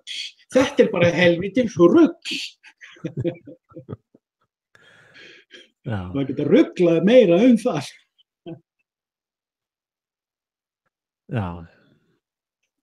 Því sko, eitt sem ég er búin að fatta fólk er líka, samfélag, maður er svona að fatta líka sko, eins og veist þá er við svolítið gaman á að pæla í hvað menn hafa verið að gera áður. Þú veist, það er ákveðið tímabil frá svona í kringum 1600 til svona 1750-60, 150 ára tímabil. Hlutir náttúrulega gerðust hægar þá því það var ekkert internet. Menn þurfti að skrifa bók og svo þurfti að koma inn í prentun og svo þurfti að koma inn í sölu og hlutir tóku tíma. Og bréfaskriftir tóku margar vikur en ekki núna nokkra sekúndur. En ég var að skoða nokkra heimspekinga sem voru þekktir í Evrópu á þessum tíma, svona 150 ára tímabil. Og svona þeirra þekktastur í Voltaire sem þarna milli 1700 og 1800 tíma. Ég man ekki alveg ártölin á þessum gaurum. En það voru nokkrir kallar þarna, þú veist, það er Newton og það er Leibniz og það er haugur af köllum, sko. Og maður sér að þessi gaurar lásu hvern annan. Og sumar bækur voru jafnvel svör við öðrum bókum. Það sem að þeir tókust á þar sem þeir voru að vinna með það sem í dag er kallað upplýsingin, eða the Age of Enlightenment. Og það voru ákveðin svona hugafarsleg element, ákveðin sálfræði gangi þess tíma sem að endurspeglust síðan í skrifum þessara gaura. Og Will Durant, ef fólk vill skoða þetta tímabil, Will Durant gerði þessu góð skil. Fór í gegnum mikið af þessum heimspekingum og talaði það. Svona ef maður vill fara þetta á bara fleita kettlingar í gegnum. Já, en þetta YouTube í raun alveg ótrúlegt fyrirbæri. Veistu hvað er margir klukkutímar upplótaðar á hverju mínútu? Ó, það er einhverju margir hundraður, eða ekki? 300. Já. Samt ekki meira, sko. Þetta er alveg geggjað fyrirbæri. Ég er mjög sáttur við YouTube, þó að það megi gagnrýna margt og þetta með ritskoðunin og annað. Ég er sáttur við YouTube og ég er búin að taka alls ákvörðun að ef minn er ásvörður loka, þá fer ég yfir á DTube. Ég er búin að ákveða það. Hvað er DTube? DTube er rás sem er byggð á peer-to-peer networkin. Er það bara D-tube eða? D.tube. Það er eina rásin sem ég veit sem er svona sæmilega hraðvirk og er ekki sensorið. Þú færð þá bara thumbs down slatta. En mér skilst þá sé ekki rétt, sko. En hún á örugglega eftir að verða vinsæl, sko. Eða eitthvað sambærileg. Já, backup plani hjá mér er að fara með vídeóinu yfir á klám hóstana, sko. Já, þú varst líka að benda mér þarna á þar sem að þú ert með hóstunum á þínu dóti. Ég hef eftir að skoða það betur. Ég ætla að færa enskulénin mín þangað, sko. Ég er með CDN Cloud, sko. Já. Ég var eitthvað, þú varst að senda mér linka, ég var búin að komast að svipuðu þegar ég var að rannsaka eitthvað í fyrir. Já. Það er svona markmið á árinu að ég fari með erlendu lénin mín úr landi. Já, einmitt. En þessi hýsing hefur gengið alveg rosalega vel hjá mér, sko. Ég hef greinilega valið mjög rétt, sko. Og svo er ég með Amazon mail serverina, sko, ef ég þarf að maila. Sem eru bestu frásendi mailarar. Ég er ógeðslega ánægður með því þarna og þú ert þarna búin að grafa upp hluti sem ég var að róta staðis í, ég hitti mér líka. Þú ert búin að ryðja brautina fyrir hluti sem mig langar að gera, sko. Já. Mér langar ekki að fara út í svona hosting þjónustu eða websík. Mér langar að vera með lénin mín á ákveðnum hætti, sko. Já. Ég líka byrjaður að vinna með þau aftur. Ég var ekkert að vinna með þau. Já. Mér langar að geta sett upp, sko, sýndarþjón og mér langar að vinna þess með Tomcat. Tomcat er forritunarmál. Það er Java-server. Já. Það er web-server fyrir Java. Eða Glassfish. Það er allir web-serverar Java-serverar, eða ekki? Nei. Ég nota Nginx, sko. Það er það sem ég fílaði ekki við 1984, þeir allir með Apache, sko. Já. Ég hef enga reynslu af Nginx en ég veit á hann. Sko. Hann er bara, þú veist, bara einn kall sem skrifaði þetta, sko. Já, einhver rússi, ég vissi það. Þetta er alveg ótrúlegt fyrirbæri, sko. Já, þeir sem hafa notað hann, ég er búin að vita hann mörg ár, sko. Já. Það sem ég þarf að gera, kann ég að gera í Apache og það gerir ekki, ég er ekki með það mikla traffík að ég þurfi gróðan á Nginx sjálfum. En ég get lofað þér að þú munt fíla Nginx, sko, því að hann er mjög lógiskur, sko. Ég var alveg pottið eftir að spyrja þig út í hluti, sko. Þegar þar kemur ég fyrir að grúska aftur í þessum. Já, einmitt. Ég er einmitt með útsölu núna, ég er á 17:09 á tíman, sko. Og þetta er eins og með svo margt annað. Ég er ennþá að nota MySQL, ég nenni ekki verið í MariaDB. En þú veist, það kemur að því ég fer yfir, sko. Já, ég reyndar að nota, ég var að sitja upp núna í fyrradag, Redis á serverinn. Þannig núna get ég bara, ég sitja Redisin upp á serverinn og þá get ég bara tengt að ítt bara hnapp og þá er að koma í ganga á WordPress síðunni, sko. Þá katsa ég. Hvað séu Redis? Hvað er það? Þá það bakenda katt, sko. Þá katsa ég gagnagrunninn. Ég ekkert í svona pælingum, sko. Nei, ég náttúrulega kerfisfræðingur þannig séð, ég var náttúrulega kerfisstjóri 10 ár hérna í Flensborg og var með tölvusetrið í 10 einhver ár þar áður. Þetta scaling, sko. Að fyrir mér þá þarf það áður en maður byrjar með eitthvað svona verkefni, tölvuverkefni, þá þarf það að vera búin að leysa scaling vandamál, sko. Ef þú leysir það ekki, þá lendur þú bara á vegg, sko, á einhverjum tímapunkti lendur á vegg, sko. Og ég get skeilað núna, sko, með því að vera með, sko, marga gagnagrunna að fýta sama vefserverinn, sko. Og ég katsaði hann, sko. Og svo sá ég eina snildar.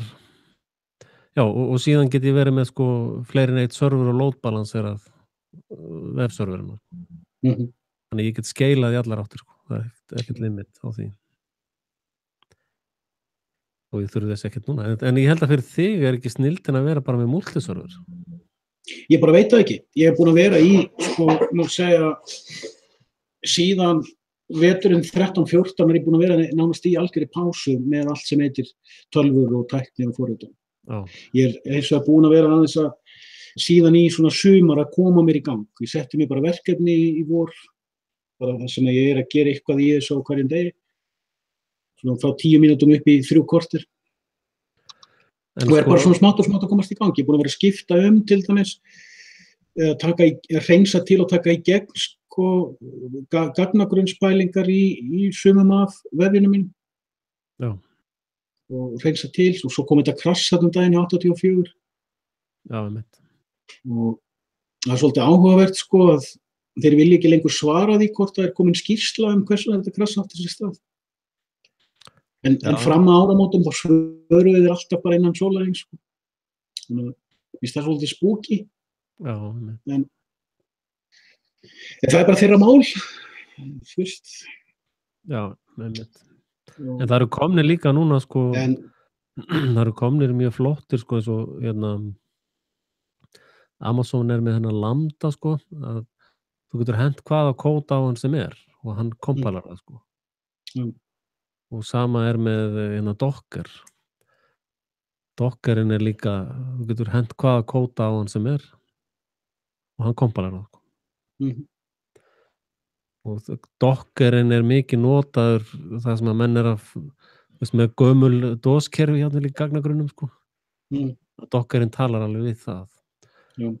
Og svo komið annað í gagnagrunnum. Það það sem sagt POP, eða sem sagt, þú veist, sá millilegir, að hann farin að stríma, sko. Þú veist að við gömlu SQL-inu þú ert alltaf að kalla, og þetta kalla, þú ert SQL kalla í fæslurnar, sko. En og þetta í mitt Visual Studio, þeir tala mikið þetta þar, í móbíllausninni, að þeir stríma gögnin upp á símann, sko. Og eru með alveg mega tækni í því, sem að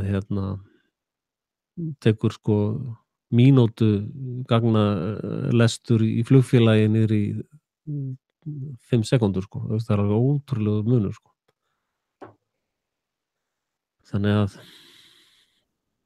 þú veist, ef maður búin að vera einu sinni kódari, þá getur maður aldrei hætt, sko. Ég læt hann vera. Það alltaf eitthvað sem togar í mann, alltaf hann að vita hvað í gangi, sko. Já, þeir langar að vita það, já.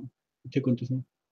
Já, eins og þetta, ég les C-forritun og C++-forritun mér til gamans, en ég ekkert að setjast niður og forrita í því, sko. Nei. Kannski dæmið þetta svipna. Það svo leiðilegt í því sko garbage collectionið og allt það, sko. Já, svo náttúrulega mismunandi skólar í sko hvernig mann nálgast hlutina. Ég svolítið konservatískur í því. Hvað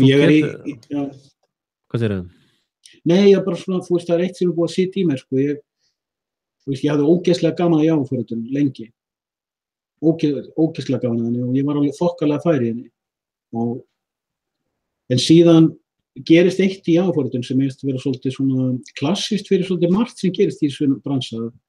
Það koma tískufyrirbæri sem að grípa heiminn kannski 1, 2, 3 ár. En það ákveðnir hlutir sem eru svona klassískir sem að staf sér veðrun tímans. Ég nefni bara sem dæmi 2 forritunarmál sem að sko, ef við 4 ár aftur í tíman, ef við fyrir 10 ár aftur í tíman til 2007 þá voru 2 forritunarmál sem voru mjög vinsæl meðal grúskara og það var annars vegar Ruby on Rails og hins vegar Python. Sem reynda bæði í notkun ennþá. Já. En Ruby on Rails er ekki eins vinsælt í dag eins og það var fyrir 10 ára. En Python er í stöðugum vexti. Og menn eru hrifnir af Python og þeir hafa sínar ástæður fyrir því. Ég er sjálfur ekkert spenntur fyrir því. Vil ekki nota það, en veist. En maður sér til dæmis sko að þú skoðar Python til dæmis, hvers vegna er Python vinsælt. Og þú sérð alveg fljótlega þegar þú ert búin að lesa svolítið kóða í því, og þetta er við alveg gert. Að þá sérðu hvernig, já, ég get séð hvernig þessi kóði, þessi nálgun við forritun getur höfðað til fólks sem að hefur ákveðin sjónarhorn, sem hefur ákveðin svona persónutýpu. Ég veit ekki hvort að þú getur tekið undir með mér, en ég er búin að vera að standa sjálf með því sífellt meira, síðustu svona 3 til 5 ári, að horfa minna á einstaklingana í kringum mig og meira á týpurnar. Og þannig ég verið að pæla mikið í þessu bara í haust, sko, hvers vegna velur fólk eitt forritunarmál frekar en annað. Og reynsla mín frá því ég var að kenna á tölvur var oft að þetta voru oft miklu meira tilfinningadrifið heldur en rannsóknar. Þannig að maður horfir á þetta og hugsa, ég fór að skoða Python, ég hugsa, já, það getur vel verið ég setjast niður og hesthúsið Python. Bara eins og maður hesthúsar eitt forritunarmál, þú sest bara niður og situr yfir því þar til þú kannt það. Eða þar til þú búin að ná valda því. Og það ákveðin ástæður, ákveðin saga, ákveðin þróun, ákveðin pælingar. En svo eins og ef ég tek til dæmis af því að ég keypti bók eftir Stroustrup, Bjarne Stroustrup, sem er höfundur C++. Ég keypti bók sem hann skrifaði C++. Ég er að burðast við að lesa þessa bók. Þetta er einhver lélegasti texti forritun sem ég nokkuð tíma að lesa. Þetta er algjörlega læsileg kennslubók C++ forritun. En ég er búin að lofa sjálfum mér því ég ætla að fara í gegnum hana. Og svo ber ég að skoða ég til dæmis, C++ forritunarmálið hefur haldið velli í 30 ár. Og það er komið mjög mikil reynsla á það og það eru mjög mörg öflug forrit og umhverfi og sem maður forritaði þessu. Og það er ákveðin ástæða fyrir því. En síðan sér maður aðra hluti sem er að gerast í C++ 11 og C++ 14. Það sem að maður sér að þeir eru að setja inn ákveðin hluti sem eru einmitt í tísku. Þetta er þróun sem þú sérð ekki C. Þegar C var breytt úr original C yfir í ANSI C, þá tóku þeir bara reynslu 10 ára reynslu og skoðuðu hvað hefur staðist tíman tönn, hvað þurfum við nauðsynlega inn en ekkert endilega. Og það sem komst í gegnum þessa síu, hvað þurfum við nauðsynlega inn en ekkert endilega. Þú veist, já, þetta er staðallinn, hérna er staðallinn. En svo kemur að C++, já, er það 98 staðallinn, er það 11 staðallinn, er það 14 staðallinn. Þarftu lambda expressions. Þú lestur lambda expressions og þú lærir að nota lambda expressions, en ef þú kannt klassíska forritun, þá hefur enga þörf fyrir að nota það. Ekki neina. Eða eins og generics sem er komið inn í C++ og inn í Java. Ef þú kannt klassíska forritun, þá hefur ekkert að gera með generics. Þetta er algjörlegt svona blundu, þetta er bara svona blundu fyrirbæri sem að höfðar vel inn í einhver svona tísku fyrirbæri hjá sko forrituna, þú veist, 80% af forriturum eru lið sem þú vilt ekki ráða í vinnu. Og þeir elska að tala um svona hluti. Og ég horfi svolítið á hluti gegnum þessa síður. Og Java forritunarmálið sem ég hélt rosalega mikið upp á, bara frá Java 3, eða Java rétt skal vera rétt, Java 1.3, þá bara Java forritunarmál búið að vera á hraðri niðurleið sem fallegt, öflugt, vel mótað forritunarmál. Þetta bara orðið tísku, svona fermingaveisla af tískufyrirbærum. Og ef ég á að segja alveg eins og það sem ég reyna að byggja upp ég að bíða eftir forritunarmáli sem að nær elegansinum úr C og Java nefnilega komst mjög nálægt í að ná elegansinum úr C fram að Java 1.3. En það ekki C#? Nei, C# hræðilegt forritunarmál. Það margir Javarar sem að elska C#, sko. Já, það gaman að vinna í því. Ég hef vunnið í því, sko. Það mjög gaman að vinna með C#. En þetta ekkert forritunarmál. Viltu aðra ræðu? Nei, ég sko, ég eiginlega bara, ég vil bara skilja forritunarmál þannig ég geta látið aðra vinna í því. Já. Nei, ég tók einu svona verkefni í C# og svo þurfti ég að taka annað verkefni að mér í C# og það gaman að vinna í því, já. Og ef þú kannt Java, þú þarft ekki að læra C#. Þú þarft bara að læra hvað öðruvísi. Já. Og það eina sem erfitt að finna út úr sem öðruvísi í C#, það eru straumar, eða þræðir. Já. Mér fannst þræðavinnslan leiðinlegar. En já. Já.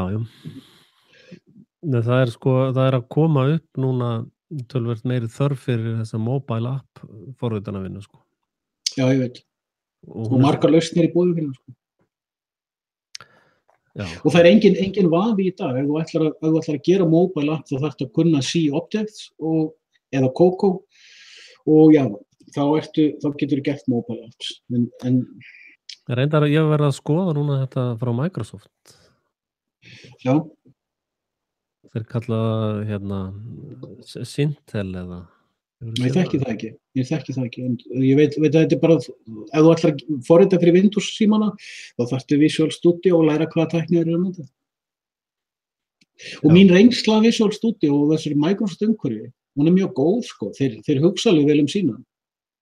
Ef þú þarft að forrita fyrir Windows umhverfi, þá basically getur þú sótt Visual Studio og það hugsað vel því. Windows, Microsoft vinnur alveg heimavinnuna sína, sko. Þetta heitir Xamarin, Xamarin. Já, Xamarin, já, kannast það. Þá skrifaru í C++ og hún skrifar natívan kóta niður í alla símana, sko. Já.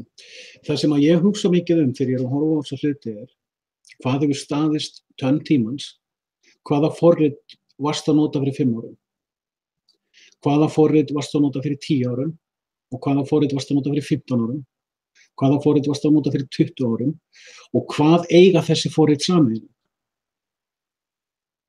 Og ef þú spyrð fólk sem búið að vera að nota tölvur jafn lengi og við, það man ekki hvaða forrit það voru að nota fyrir 10 árum.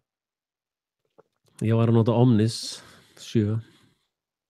Hvað það? Það eitt besta forrit sem ég unnið í ever, sko. Ég hef aldrei heyrt talað um. Nei, það er gagnagrunnsforrit, sko. Sem var ekki SQL. Þetta var bara forrit sem var mjög fljótur að leysa alls konar hluti og bara setja upp heilu kerfin, sko. Og þvílíkur hraði á gagnagrunnum, sko. Aldrei lenti vandræði með corruption eða hraði á gagnagrunni.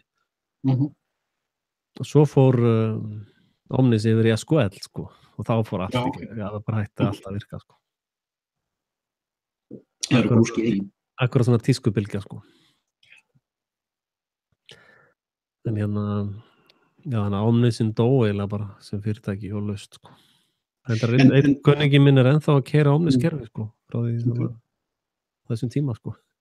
Ég er mikið búin að vera pæla í þessu undanfarið af því að minn áhugi á forritun hann dó fyrir ákveðnum tíma. Ég að reyna að endurvekja hann, bara praktískum ástæðum. Og það gengur bara bærilega vel, en ég líka að leita að, sko, hvað ætla ég að vera að gera með þessa þekkingu eftir 10 ár.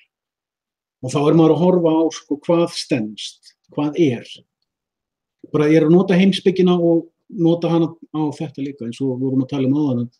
Maður búinn að grúska mikið, maður búinn að fatta mikið, læra mikið, hvernig ætla ég að nota þessa þekkingu sem ég búinn að ná með í. Já, einmitt. Og hvers vegna ætla ég að nota hana? Þú veist, eins og þegar ég var að smíða með hnífaborðskúfunni daginn, þá var ég með sömu pælingu í gangi, sko. Bara, hvernig get ég fært þennan skilning yfir á hvað sem annað, í praktískum tilfellum. Og já. Sko inn í þessu kemur, þú veist, eins og maður hefur séð fullt af forritum koma og fara, en þú veist, ég var að nota til hans gagnagrunna fyrir 20 árum. Og hvernig var ég að nota á þá og hvað hefur breyst? Þessa gagnagrunna var ég að nota 87, 88, sko. Og við vorum að tala um servera og load balancing og þetta Cloudflare og svoleiðis pælingar, þú veist, að dreifa álaginu þínu út í traffíkinu þegar, þú veist, að fá ekki alla bætamælinguna þína akkurat á serverin þar sem hann er. Já, heldur að það sé skermað annars staðar eða proxyð. Sko, reynsla mín af því að við vinna við kerfisforritum svo að þeir sem eru, eins og þú ert miklu nær þessu með kerfisfræði levelið. Ég hef alltaf getað sloppið í gegn að fókus á minn áhuga sem meira bara forritunin sjálf, en þekkja einhverja sem hafa vit á kerfislevelinu sem ég nenni ekki að setja mig inn í. Já. Og fá síðan bara frá þeim það sem að dugar mér til þess að komast fyrir horn. Já, ég reyndar sko það sem að sko ég get forritað, ég get alveg unnið við það og náð mjög miklum árangur í því, en málið það, þá ertu ekki business á sama tíma. Já, einmitt. Annarkvort ertu forritari, eða sko ef þú ert forritari, þá gerur bara það, ekkert annað. Já. Og ég náttúrulega hef alltaf verið í business sko. Þannig að ég hef eiginlega stílað mína forritafræðslu þannig að hafa það góð tök á því að ég gæti sest og skrifa það sko og skilja hvernig það virkar þannig að ég geti valið með rétt visual tool sko. Já, eða líka að þú þarft að ráða kannski frílans í eitthvað verkefni að þú veitir hvað hann að gera. Absolutt, ef þú kannt ekki að forrita þá getur ekki ráðið forritara sko. Og eitt af stóru vandamálunum við flest kerfi sem ég hef kynst þar sem hafa verið forrituð bæði frá grunni og eins verið komin lengra, að vandamálið að þeir sem taka ákvarðanirnar, þeir skilja ekki þá sem að framkvæma ákvarðanirnar. Já. En síðan hef ég líka sko, ég náttúrulega smíðaði tölvur og seldi og smíðaði servera og seldi sko, þannig ég þekki alveg frá sílikonunu og upp í allt spektrum sko. Og ég alltaf semst núna ég með þetta helium að ég sko, það er svo mikið vandamál í þessum vefsíðum að það náttúrulega það sko það er svo erfitt að ná framleiðinni að sita þar upp, fólk er svo lengi að sita upp lausnina sko og svo erfitt að viðhalda því sko. Þannig að ég með svona mjög agaðan túlstruktúr sem að þýðir ég get náð upp framleiðinni að sita upp síðunar, ég alveg að komast þangað sko og síðan reksturinn. Að þú sér að þú ferðin á gamla WordPress síðu, það allt saman outdated og fyrirtækin jafnvel hætt og það allt í klessu sko. Maður þarf að náttúrulega velja sér ákveðna nálgun og vera trúr henni sko.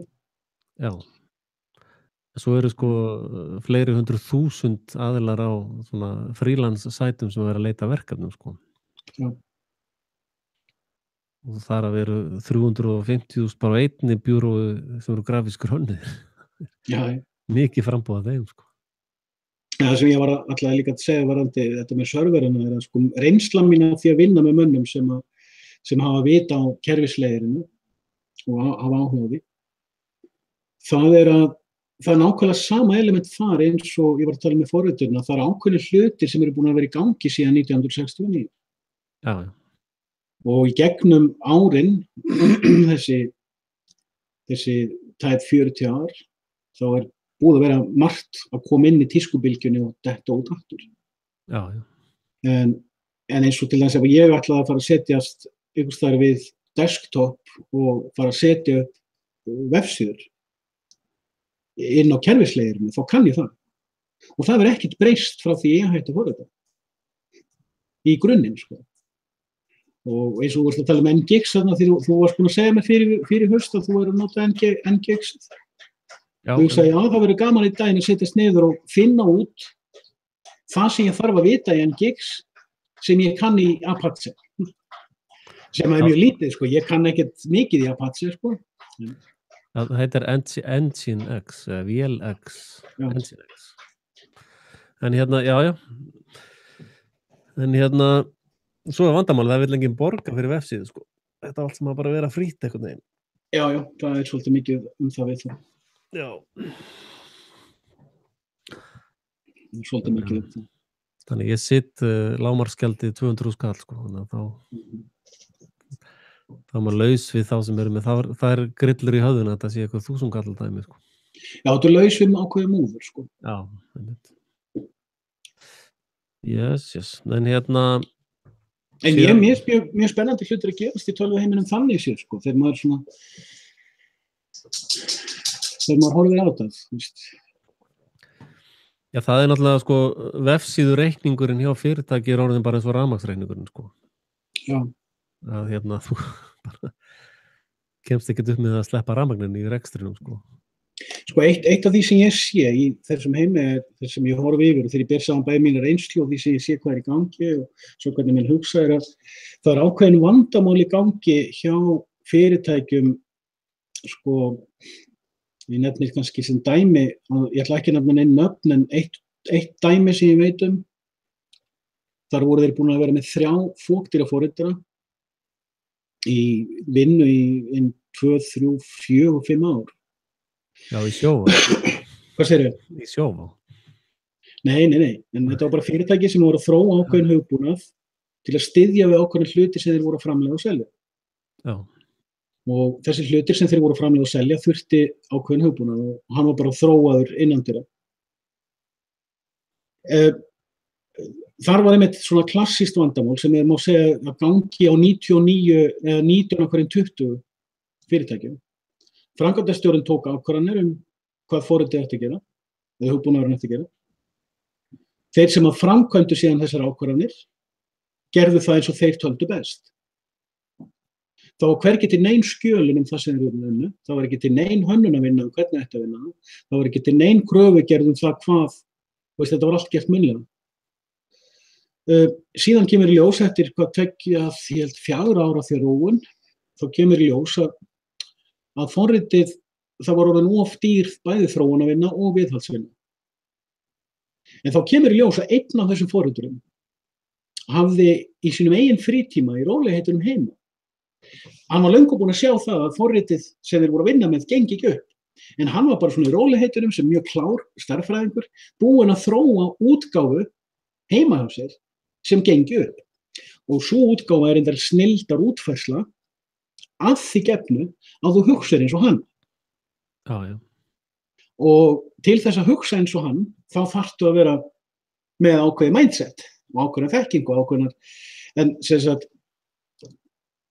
þegar þeir síðan enda á því að taka ákvörðun að skipta kerfi, þá var hann tilbúinn með lausn sem virkaði í fasa 2, að komast fram hjá þeim vandamálum sem voru komin upp. Já. Í þetta skipti var heldur engin greining á neinu. Nei. Þegar að ég kynnist þessum hugbúnaðartanka og setti mig þokkalega vel inn í það, þá var komið að því að þeir hefðu þurft að leysa fasa 3. Og það var sama vandamál og ég nefndi áðan. Og þeir komust ekki upp með það að vera með, þeir voru konur með 4 forritara í fullt starf í viðhald og þróun. Já. Og útlit fyrir það, þeir 5. Og þeir réðu ekkert við þetta monster sem þeir voru konur með hendurna. Og þetta var alveg fáránlega illa hannað. En útfærslan var samt snilld, sko. Þú veist, maður sá okkur svona tæknilegar útfærslu sem voru alveg snilld. En sko það sem þú horfir á með rosalega mikið af fyrirtækjum bara í alls konar business er nákvæmlega þetta vandamál. Það er komin saga af þróun, saga af gagnageymslu, saga á ákveðnum nálgunum sem að ekki borga sig lengur, en af því af því enginn að greina vandann. Það greinir enginn hver hinn raunverulegi vandi að sko þegar komið þarna að fasa 3 og það þyrfti að búa til nýja lausn, þá enda menn á að segja nei, þegar við gerðum fasa 1 og þegar við gerðum fasa 2 þá var það svo dýrt og vandamálin urðu svo óyfirstíganleg, við ætlum ekki að fara í fasa 3, við ætlum að halda áfram að plástra allt draslið. Við bætum frekar við einum forritara. Og sko það hvergi nein objective greining á einu eða neinstaðar. Og eitt sem ég búin að læra að sjá, af því maður búin að vera náttúrulega ranta filósófíu núna í svolítinn tíma. Það engin munur á þessum, það alltaf sagt að þetta sé svona intellectual grein, tölvurnar sko, en ég rak mig verulega vel á það þegar ég var að gera Kama Sutra fæls á sínum tíma, þá fattaði ég allt í einu að ég var náttúrulega komið ákveðin að reynslu að ég vinna með hugbúnaðarfólki og kenna líka hugbúnaðarfólki, að maður rak sig á, það jafnvel ennþá meiri heiladóði og þröngsýni og skammsýni þarna heldur mjög restin af samfélaginu. Og við erum að greina heimspeki og það tala nefnilega örkina á hann. Mér finnst þetta góður punktur. Ég hef sjálfur ekki áhuga að fara ofan í það. Vegna þess að ég að fara ofan í aðra hluti, en ég hef alveg áhuga á því að þú gerir góða samantekt á þessu og við höfum talað þetta og þetta eins og þú sagðir, skemmtilegt viðfangsefni að fara ofan í. En maður komin á þann stað að það alls staðar sem maður lítur svo mikil forheimskun. Og það svo mikil sannfæring að öld upplýsingarinnar sé búin að kveikja á öllum ljóstýrunum sko. En þegar ég fer ofan í heimspekingana árið 1400, ef ég fer ofan í gaur eins og við segjum bara heilagan Ágústínus eða Tómas Aquinas, þú finnum miklu meiri greind í gaurunum sem voru að dýbeita við þá, heldur en þú finnur í dag í okkar upplýsta humanista fuglageri. Það svolítið gaman við forritun sko, að það svolítið heimspeki sko og þjóðfélagsverkfræði. Og eins og við erum báðir WordPress menn. Einhverju leyti. Að ég þróa mínar vefsíður þannig að ég nota eiginlega ekki WordPress gagnagrunnin sko. Ég með tól við hliðar sko. Þannig að þegar til dæmis WordPress 5 kemur, það mun ekki hafa nein áhrif á mína vefi, því ég með það alltaf aðeins til hliðar sko. En hins vegar sko ástæðan fyrir að þú vilt nota WordPressin að það allir með plugin þar inn sko, all skipafélög, allir sem eða bankar, alla greiðslugáttir allt saman, þeir gera fyrst plugin fyrir WordPress sko. Þannig að þú vilt vera inn í samfélaginu sko. En þú vilt kannski ekki byggja gögnin inn í kraðakinu sko. Þannig ég hanna það aðeins til hliðar sko. Og það er gaman að sjá þegar að WordPress 5 sko þá breyta datastruktúrunum sko.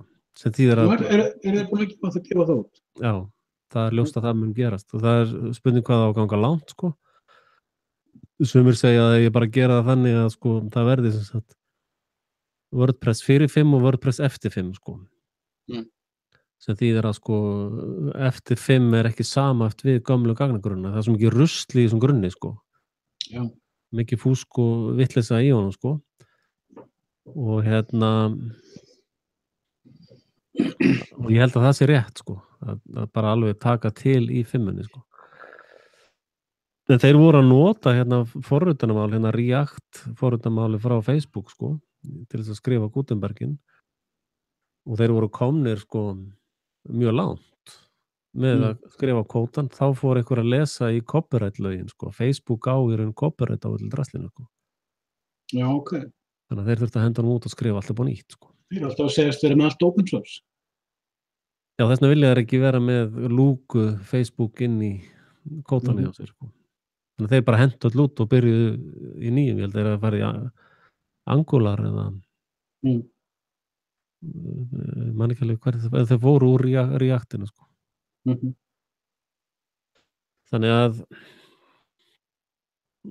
þetta líka náttúrulega lífsleksía sko, að maður þarf að vera í kraðakinu sko, og maður þarf að vera með einhverja innkomu og skilur, en maður byggir upp sín eigin gagnagrunn til hliðar, þannig að þegar allt draslir hinur þá maður samt með eitthvað sem stenst tímans tönn sko. Og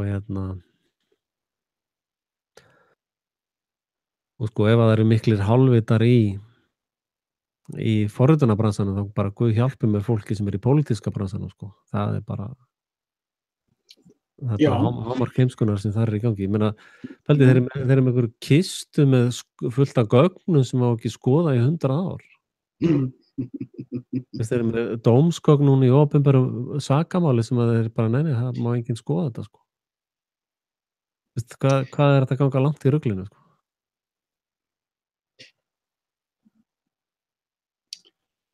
Já, það allt á sömu bókina lært sjá til. Já. En bara ekki reyna að segja það. Nei. En maður hefur oft verið að pæla, sko, þú veist, eitt af því sem ég náttúrulega verið að gera, þú veist, og það sko, fram að þarna haustinu 2014 þegar ég byrjaði að ranta, og ég fór svona svolítið hægt af stað, ég byrjaði að ranta á íslensku og þetta náttúrulega algjörlega þér að kenna að ég fór að halda áfram við það. Því þú heldur mér svo mikið fyrir það og ég fattaði ekki við nú seint og varst bara að gera grína mér. Nei, ég meinti alveg það sem ég var að segja. Þú kemur alltaf með svona einu perlu út af pyrringnum, sko. Okay.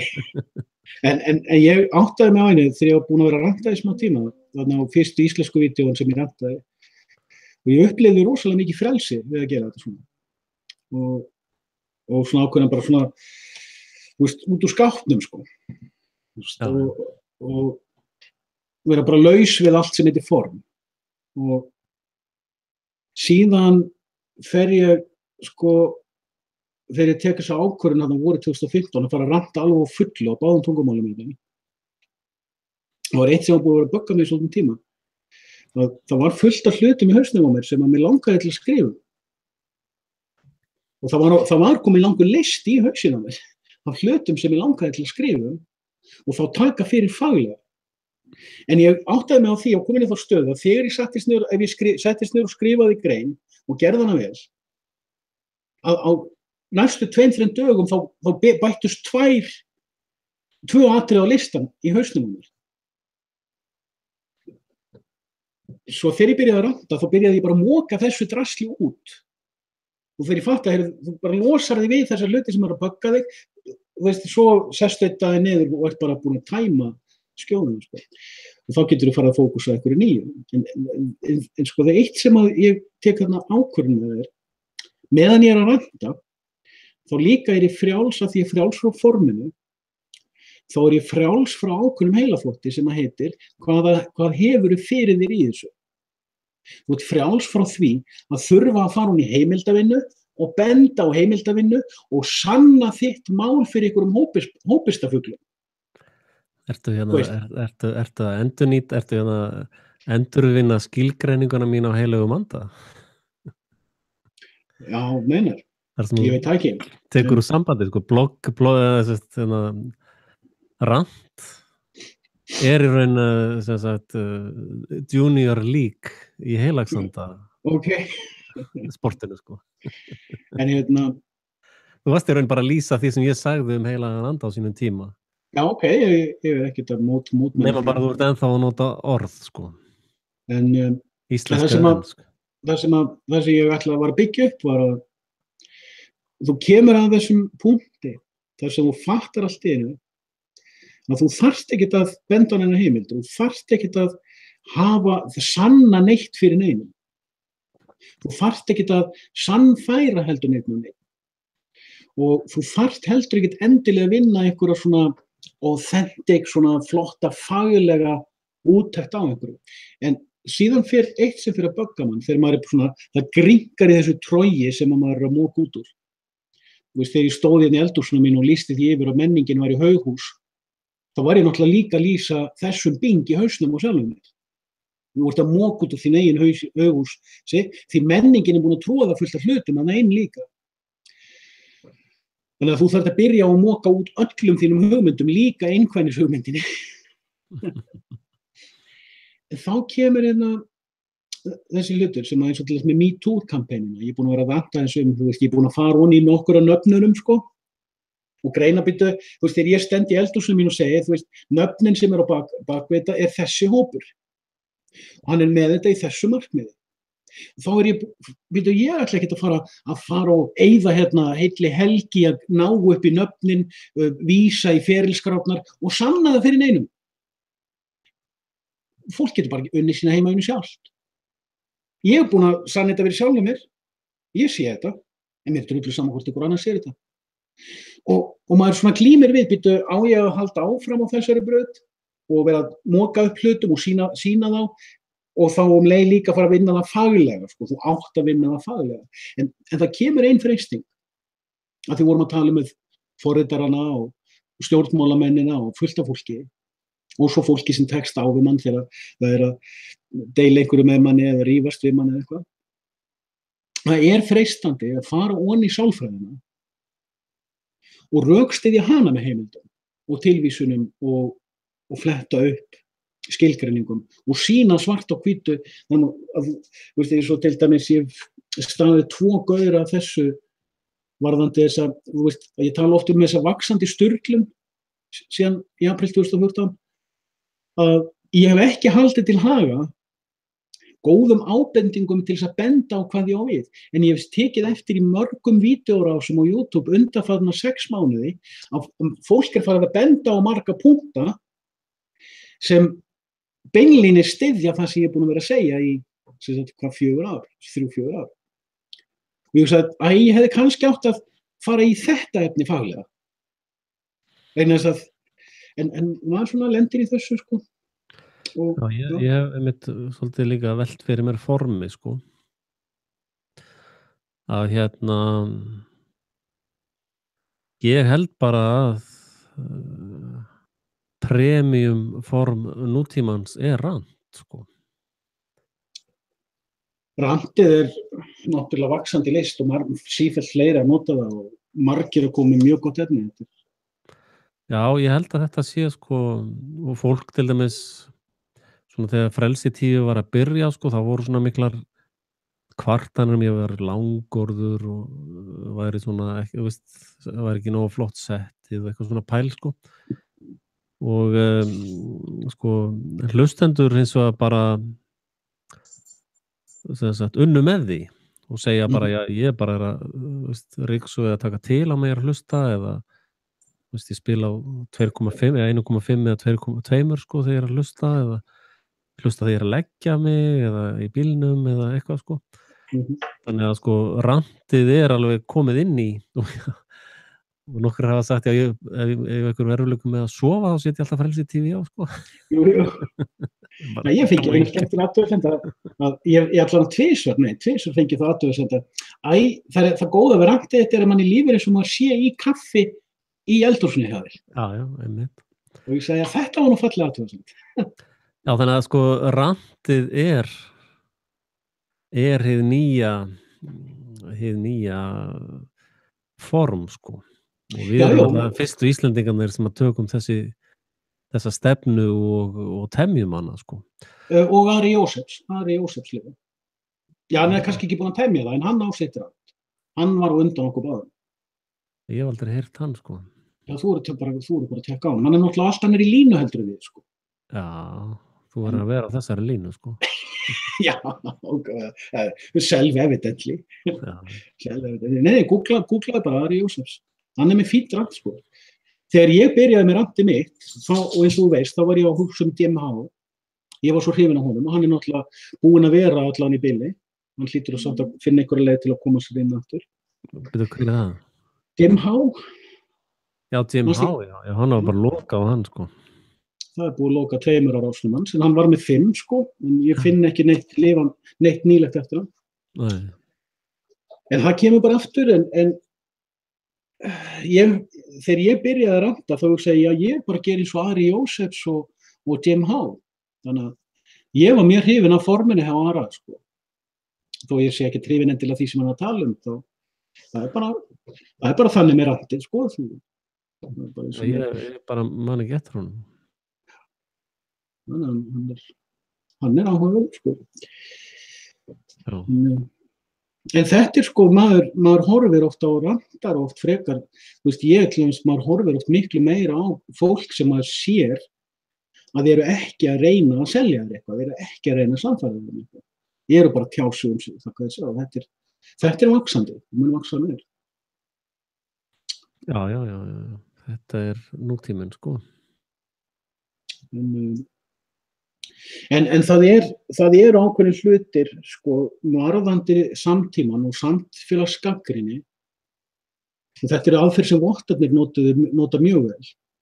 Og það er að safna saman ákveðnum punktum sem að þú getur bent á þegar þú ert að tala við fólk sem trúir mainstream-hugsuninni eða mainstream heilaþættinum, að vera með nokkra tugi á punktum annarkvort á taktinum eða hreinlega skráða niður, þar sem þú getur bent á mjög augljósar og mjög auðsannanlegar sko fallasjur. Ekki endilega staðreyndafallasjur, heldur og ekki síður hugsunarfallasjur. Og eins og til dæmis samræðurnar ykkar Frosta sem við töluðum áðan, sko. Og það er þetta sem að ég var kannski óbettarinn að segja áðan, að ég staði sjálf með því að vera í svo frjálsu falli í frelsinu mínu, að ég farið fram hjá mörgum punktum, já, þetta hefði mátt setja eina blaðsíðu í bók, einn punkt í bók og halda til haga og fara betur ofan í. Og ég sé til dæmis eins og sko sumir að gera varðandi climate change, sko, að hann Lord Monckton sem hann á mínum mati langbestu fyrirtæktirnar climate change fólksið. Hann kemur með alveg röð af punktum. Já. Sem er búin að vinna mjög góða heimavinnu til þess að slengja punktunum fram. Reyndar eru sumir þeirra blekking. En hann fer mjög skemmtilega fram hjá því, sko. Hann er snillingur, sko. Já, það er náttúrulega ákveðin tækni sem að við randarar notum, sko. Sem að er að virka mjög vel. Og það er svona ákveðið metangas, sko, sem er notað.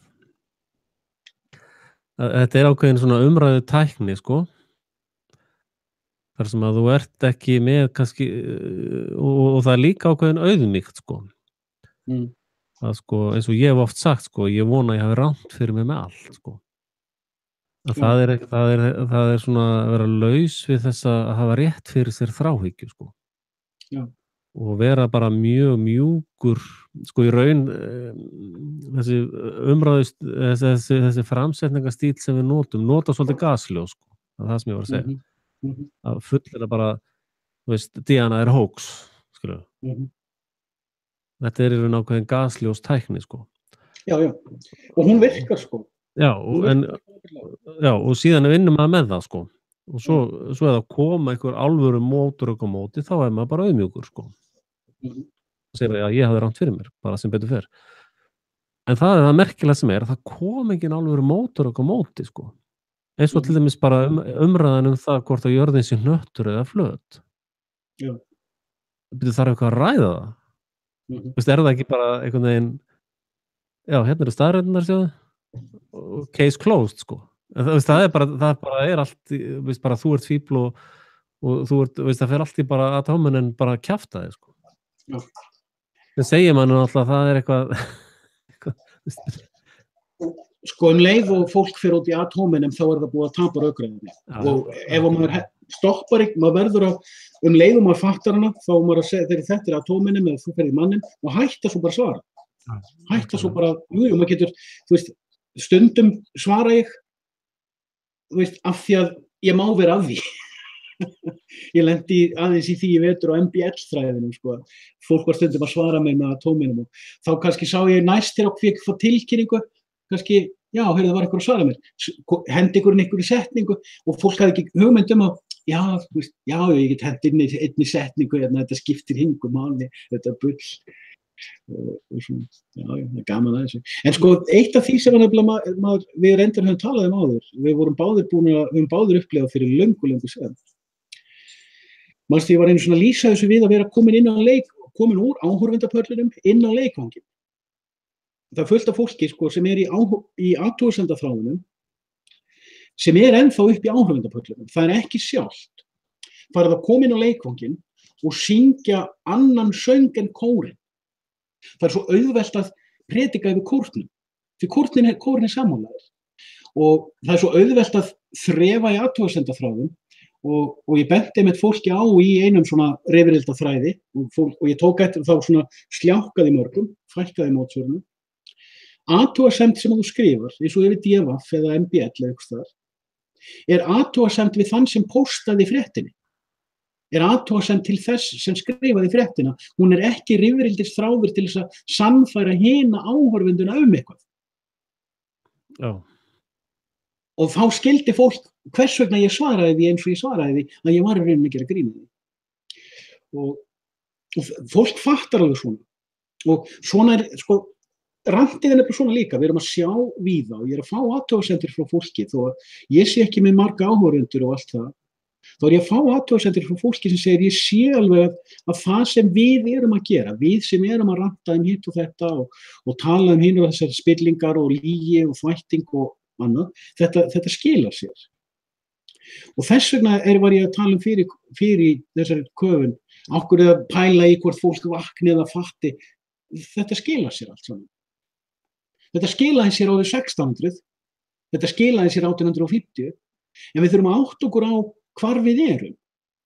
Og við þurfum að átta okkur á því hvenær við erum líka komnir upp í rjáfrið eða fram hjá spöðunum. Það verður trikki, sko. Og svo bara rók og rigning upp á þakki, sko. Það er svolítið að sjá, sko, þú veist, eins og voru að tala með meiklarana áðan og við erum alveg sammála því að þetta er hugmyndafræði sem er mjög gömul, eða verkfræði sem er gömul, eða eitthvað. Sko, það sem er að gerast í dag var líka að gerast í Egyptalandi fyrir 5.000 árum, bara með annarri tækni. Þannig að þegar maður byrjar að sjá þessa framvindu tímans eða miðaldana og byrja að átta sig á eðlinu, þú ert rebel.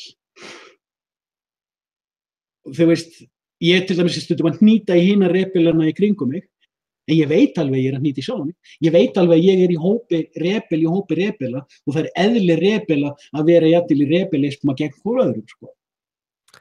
Já, ég upplifði mig reyndar ekki í rebelisma, sko. Ég vissi að þú myndir koma með eitthvað rebel á móti þessari fullyrðingu minni. Já, ég til dæmis alveg á móti öllu ofbeldi og ég lýsti yfir að byltingar séu hrein heimska og Sjáðu til dæmis hvaðan Bjarni sonur þinn er að standa sig vel í rebelisma. Já, hann er náttúrulega önnur persóna en ég, sko. Við erum ekki alveg sama fyrirbærið, sko. En hann er náttúrulega snillingur á svínusviði, sko. Já, hann er svona að standa sig mjög vel. Já, við kynntumst lítil í haust, sko. Já, ég mynd. Það var hjá mér jólin, sko. Já, ég sá jólamyndina hérna. Já, ég mynd. Skilaði kveðja, ég er mjög ánægður með hann, sko. Hann er komin heim aftur. En hérna, sko, ég er meira svona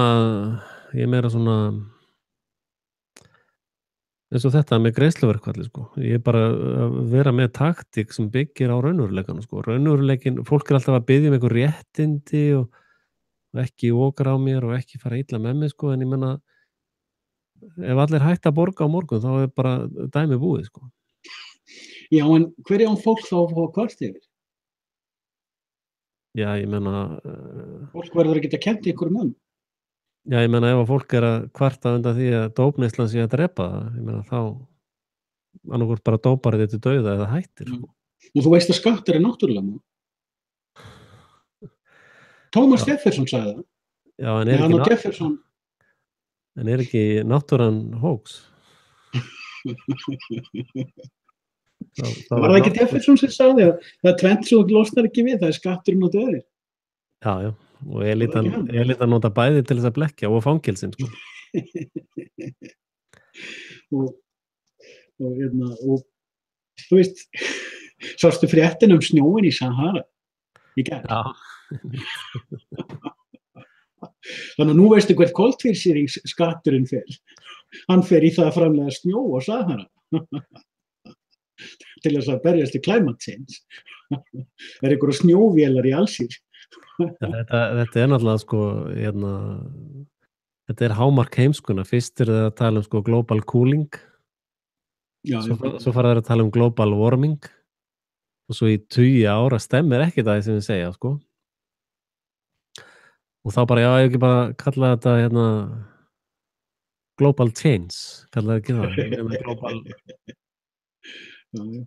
Og þá í rauninni fann að segja sko bara global veður sko, að það veður út allan heim, ekki allan nött sko, heldur allan heim. En ég veit að fattar náttúrulega aldrei neitt þegar ég fyndin sko, ekki nema þvottavélin sé í gangi í leiðinni. Já, heldur þú verður X-rated núna með þvottavélavídeóin? Já, sko, þvottavélin skilur allan á húmórinn í mér, sko, hún fer alltaf að vinda þegar ég fyndin. Ég held að það X-rated þessi þvottavélavídeó núna, sko. Bara út með þetta klám, sko. Þetta verður bara klámvídeó, sko. En ég ætla að fá að útskýra brandarann, sko, með Sahara. Þú veist að sko humanismin dýrkun á human intelligence. Já. Og það sem svo mikið djók við þetta, og ég veit að ég þarf ekki útskýra það fyrir nema 2-3, en fólk sér þetta, sko human intelligence alltaf subjective. Nánast alltaf.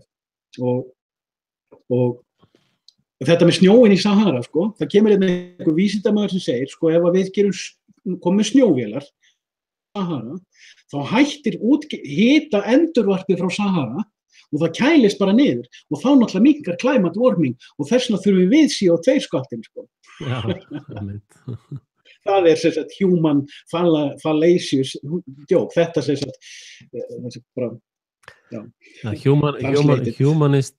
humanismin í raun bara cover fyrir Ponzi scheme sko. Sko það sem ég ánægstur með, ég hef tekið eftir þegar þú ert að tala við bæði í live-unum og að við erum alveg báðir á sömu línunni með þetta fyrirbæri humanisman. Ég veit ekki til að nefna annar í heiminum en við séum að tala um þetta, en ég hef tekið eftir að fólk sem hlustar á okkur farið að taka eftir og svo vinna með þetta. Og þess vegna líka að nota tækifærið að koma inn á þetta með the human að ég fann að segja röndum, þetta ekki tilbeiðsla á mannlegri greind, heldur mannlegri rökvillu. Eða worship of human fallacies. Leið og fólk fattar þetta og sér þetta, þá fer það sjálft að bæta við. Og þá sko eins og núna ég að vaða svolítið í marxismann undanfarið eftir ég farin að fatta betur. Veist, það var vakning fyrir mér þegar þessi bolsjevika stjórn var stofnuð núna í vetur. Þegar ég fattaði bara, ég var að gera djók í einhverju vídeói þess að ég segi sjálfstæðismenn eru mennsjevikar. Svo fer ég að rannsaka mennsjevikana og það bara, ég les lýsing á sjálfstæðisflokknum sko. Og allt í einu fattar maður sko hvernig marxismin eins og svona snákætur sko, sem búið að, eða eins og sýrudropi í degið, sem ég svo talaði, að það búið að eitra svo mikið út frá sér þessi eitraða hugmyndafræði, að fólk sér ekki lengur að það orðnir marxistar og búið að búið til marxist Sovjet. En leið og við náum að segja frá viðbjóðunum, þannig að fólk, veist, hvað kallaði hann hérna? When the truth can be told, so as to be understood, it will be believed. En sannleikurinn hóks, sko. You rebel, you. Rebelismi hóks, sko. Nei, sko, það náttúrulega þessi thesis sem ég hef lagt fram í núna nokkuð mörg ár. Og náttúrulega Íslendingar sérstaklega hefur verið svolítið ringlaðir eftir hið svokallaða hrun. Að sko þessi thesis að þjóðfélag, ríki, stjórnmál séu skipulögð glæpastarfsemi sem að stundar Ponzi svindl, sko. Að náttúrulega þegar ég byrjaði að tala þetta þá fekk ég mikið að geðvottorðum alltaf í póstinum sko og sko það sem að gerast finnst mér bara með sem að hlustar útvarp sögu sko margdæmda útvarpsstöð fyrir hatur sko og víðar þá eru menn farnir að tala þetta bara eins og sjálfsagðan hlut þetta eru skipuleg glæpasamtök að þessi skýrgreining útskýrir dæmið sko þegar menn setja þennan þýsis á fyrirbæri sem við horfum upp á þá gengur dæmið upp sko það sífellt meira ég hef tekið eftir til á feysinu sko í gegnum mín tengsl, erlendu tengsla það sífellt að fjölga þeim sem byrjar að tala blekkinguna sem heitir skattar sko. Já, skattur er hérna að innheimta skatta með valdi glæpur. Já. En sko maður sér það sem skemmtilegt sko, mér finnst í dag að vera í rantinu, vera í þessu sko, að því ég náttúrulega alltaf meira og meira nær heimspekinni sko, og alltaf á svona til að taka dýfur í hlutina að mér finnst í dag orðið meira gaman að þessu. Ég held að ég var í heimspekinni. Varst þú með það? Nei. Heimspeki hóks. Nei, heyrðu, þetta var þín setning. Þetta nú orðið slæmt með þér. Þetta komin í hóksi líka? Við erum greinlega orðnir Janus, sko. Algjörlega. Við erum fram og aftur, sko. En það maður hættur, sko, ég lendi stundum í því í samræðum með fólk sem svona að sjá sannleikann og vakna frá lyginu og allt þetta sko. Það svo fast í að fólk verður að sjá, fólk verður að fatta, fólk verður að skilja, það verður að fá fólk með og maður, já, ég var einu sinni eins og þú. Já. En hvað, það var nú mikil vanlíðan. Og maður bara, vá, hvað maður skilur ekkert endilega að sitja í ferðalag sko það verður gaman eftir því svo lærð það það sem ég ætla að segja eftir því svo nærð meira að losa þig frá og eins og kúplings sko, því meira sem hún nærð að kúpla þig frá ég var að horfa á Sheikh Imran núna ég veit að ég hef ekki fylgst nógu vel með honum undanfarið ár því að ég er náttúrulega búin að horfa svo mikið á hann að þetta eru mest bara endurtekningar. Já, ég hættur að svona aðeins dottin út hjá mér líka sko. En hann var á Englandi núna og ég ákvað að tekka á honum og það var svolítið gaman að sjá hvernig hann talar öðruvísi til dæmis við enskan söfnuð heldur í malaysískan sko. Hann talaði til þess að meiri kurteisi, hann var meira svona reyna að höfða til fólks. Í Malasíu er hann orðinn svona viðurkenndur sko. Þar getur hann talað svolítið meira til fólks. En þarna var hann að tala meira við fólk. En já, ég veit. Ég hugsaði, verður hann aldrei þreyttur á því að vera að spóla með sama hjólinu í sama pollinu ár eftir ár eftir ár eftir ár. En reyndar verður hann að má hann eiga það að hann kemur reglulega náttúrulega með bækur og þar er hann ekki að spóla í sama farinu. Þar er hann að fara meira ofan í íslensk fræði. Þannig maður svona spyr sjálfan sig sko, maður sér til hans Morris, hann hefur verið í þróun. Hann hefur búin að vera að þróa sjálfan sig. Ég var að vitna á hann í Gíla Datsmann, hann er að þróa sjálfan sig. Og þú lærir sko, þetta virkar að segja við fólk og ég þarf ákveðnar endurtekningar. Ég náttúrulega minni fólk sífellt á ákveðnar hluti, þú veist, það er einhverju 3, 4, 5 hluti sem mér finnst þurfa að minna á. En svo reynir að vera eins mikið flögrandi í kringum ljóslóðan eins og, ég veit ekki. Já, það er eins og eitt heimspeki konsept sem ég er alltaf að endurtaka og reyna að koma inn, sko. Það er þetta miðasala af innganginn, sko. Já, þú ert svolítið hrifinn af því. En við vitum að það er bara rebelismin í það, þú ert bara að gera grín. Já, miðasalan er hóks. Þetta er Ponzi scheme, sko. Okay. Nei, málið er það, sko, að ef ég gæti ég skil nú ekkert í Reykjavík Media fekk einhverja 15-20 milljónir fyrir ekki neitt sko á Karolína fund sko. Ég fekk helmingin upp í heimildamynd sem var 350 skall. að sko, ef þetta væri ævistarf mitt, þá ég náttúrulega þarf að vinna, sko, alveg bara fulla vinnu. Plús heimasíðu hönnunar skúpið, sko. Þannig ég eiginlega í 2 fullum vinnum. Ég hefði rosalega gaman að ég fara bara að vera í þessu, sko. Já, ég myndi ekki nenna því. Nei, ég var í þeirri stöðu, sko, þegar ég byrjaði með þetta. Þá var ég svolítið mikið bara heima, reyndar með maður að leita vinnu og svona, þannig að ég var svolítið, maður alltaf bara atvinnulaus og þá hafði ég rosalega mikið tíma bara til að vera heima og gera stöf, sko. Þannig að, sko, og líka bara, þú veist, þá að gera eins og ég var að gera þessa comics, sko, skrifa myndirnar og... Þau eru algjör snillt hjá þér. Sérstaklega myndin af mér.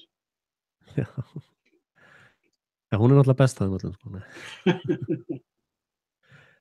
Og það svona alls konar fínir í sem að ég hefði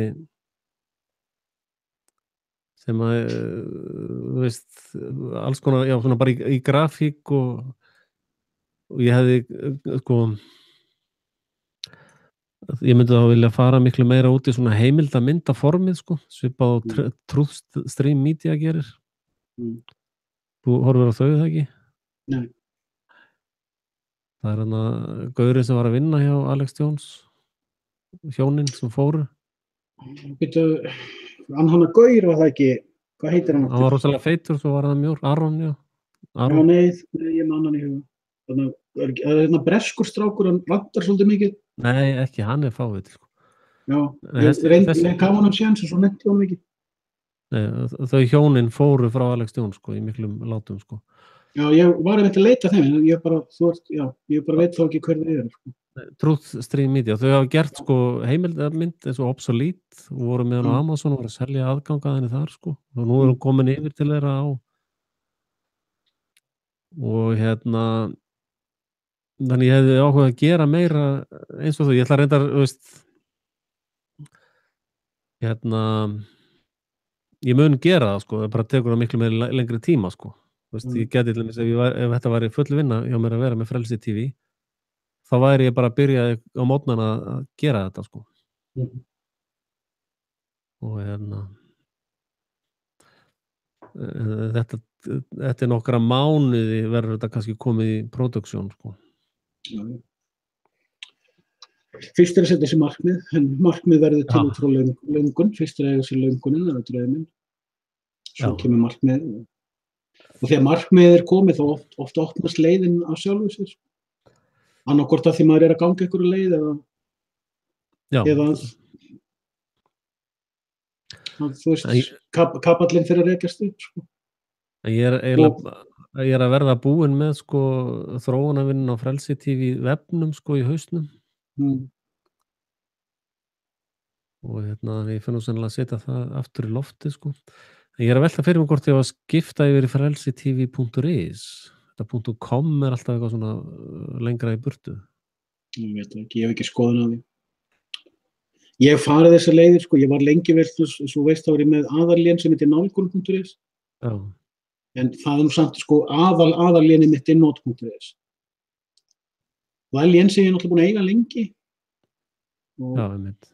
Og það er eina lénið sem ég keypti bara út af því mér vantaði 3-stafa lén. Það er eina lénið... Hvað heitir það þeirra? NOT. Já, not.is. Já. Og það var bara mér vantaði 3-stafa lén sem ég geti stafað bæði á ensku og íslensku. En ég þyrfti að gefa út í e-mailið mitt. Ég vildi eiga bara mitt e-mail at not.is. Já, einmitt. Og svo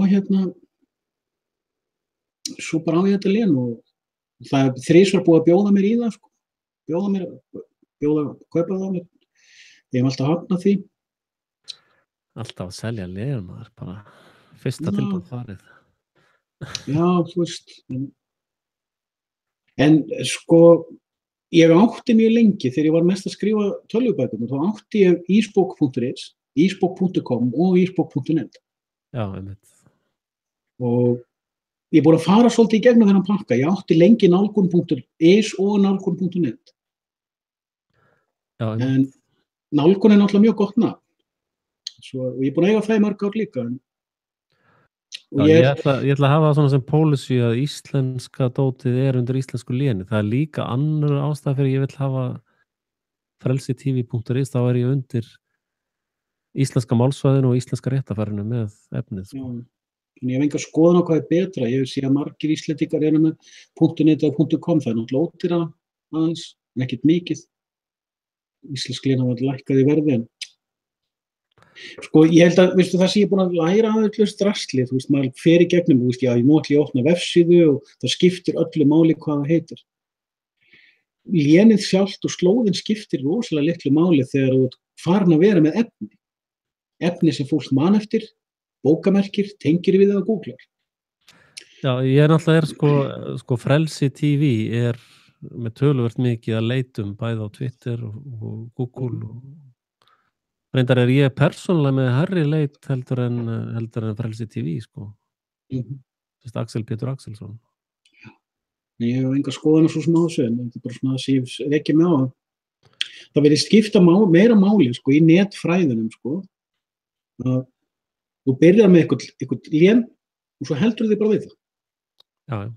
Og eitt sem að, ég rak mig á til dæmis þegar ég færiði, sko, þegar ég keypti mér Heimberg.is, þá var ég búin að vera með blogg á íslensku á guðjón.not.is. Þegar ég opnaði Heimberg.is þá afritaði ég bara bloggið yfir og lét alla gamlu linkana halda sér á hinu. Já. Það eitt af því sem þú læri líka, ekki láta neitt link þetta niður. Sem þú hefur einu sinni sett út. Já. Jafnvel þó að sé efni sem að, ef þú vilt eyða efninu sem á þeirri síðu, eittu þá efninu í linknum, en láttu linkin halda sér. Já, þú getur reyndar 3 og 2 þá bara. Hvað sér þú? 3? Já. 302 þá. Já, reyndar. 301 ekki 301 temporary og 302 permanent, sko. Ég man það ekki. En þetta bara svona, það mörg fræði í þessu. Já. En ég eins og ég var að segja, ég tilbúið með að setja vídeóin sjálfur á, sko, hjá mér. Maður veit ekki með YouTube, sko. Maður sér, mér skilst að þeir sé að tapa fullt af peningu, sko. Ég náttúrulega CIA heldur þeim gangandi og þessar leyniþjónustur heldur Google veldinu gangandi, sko. Þeir að nota allar þessar upplýsingar, sko. Og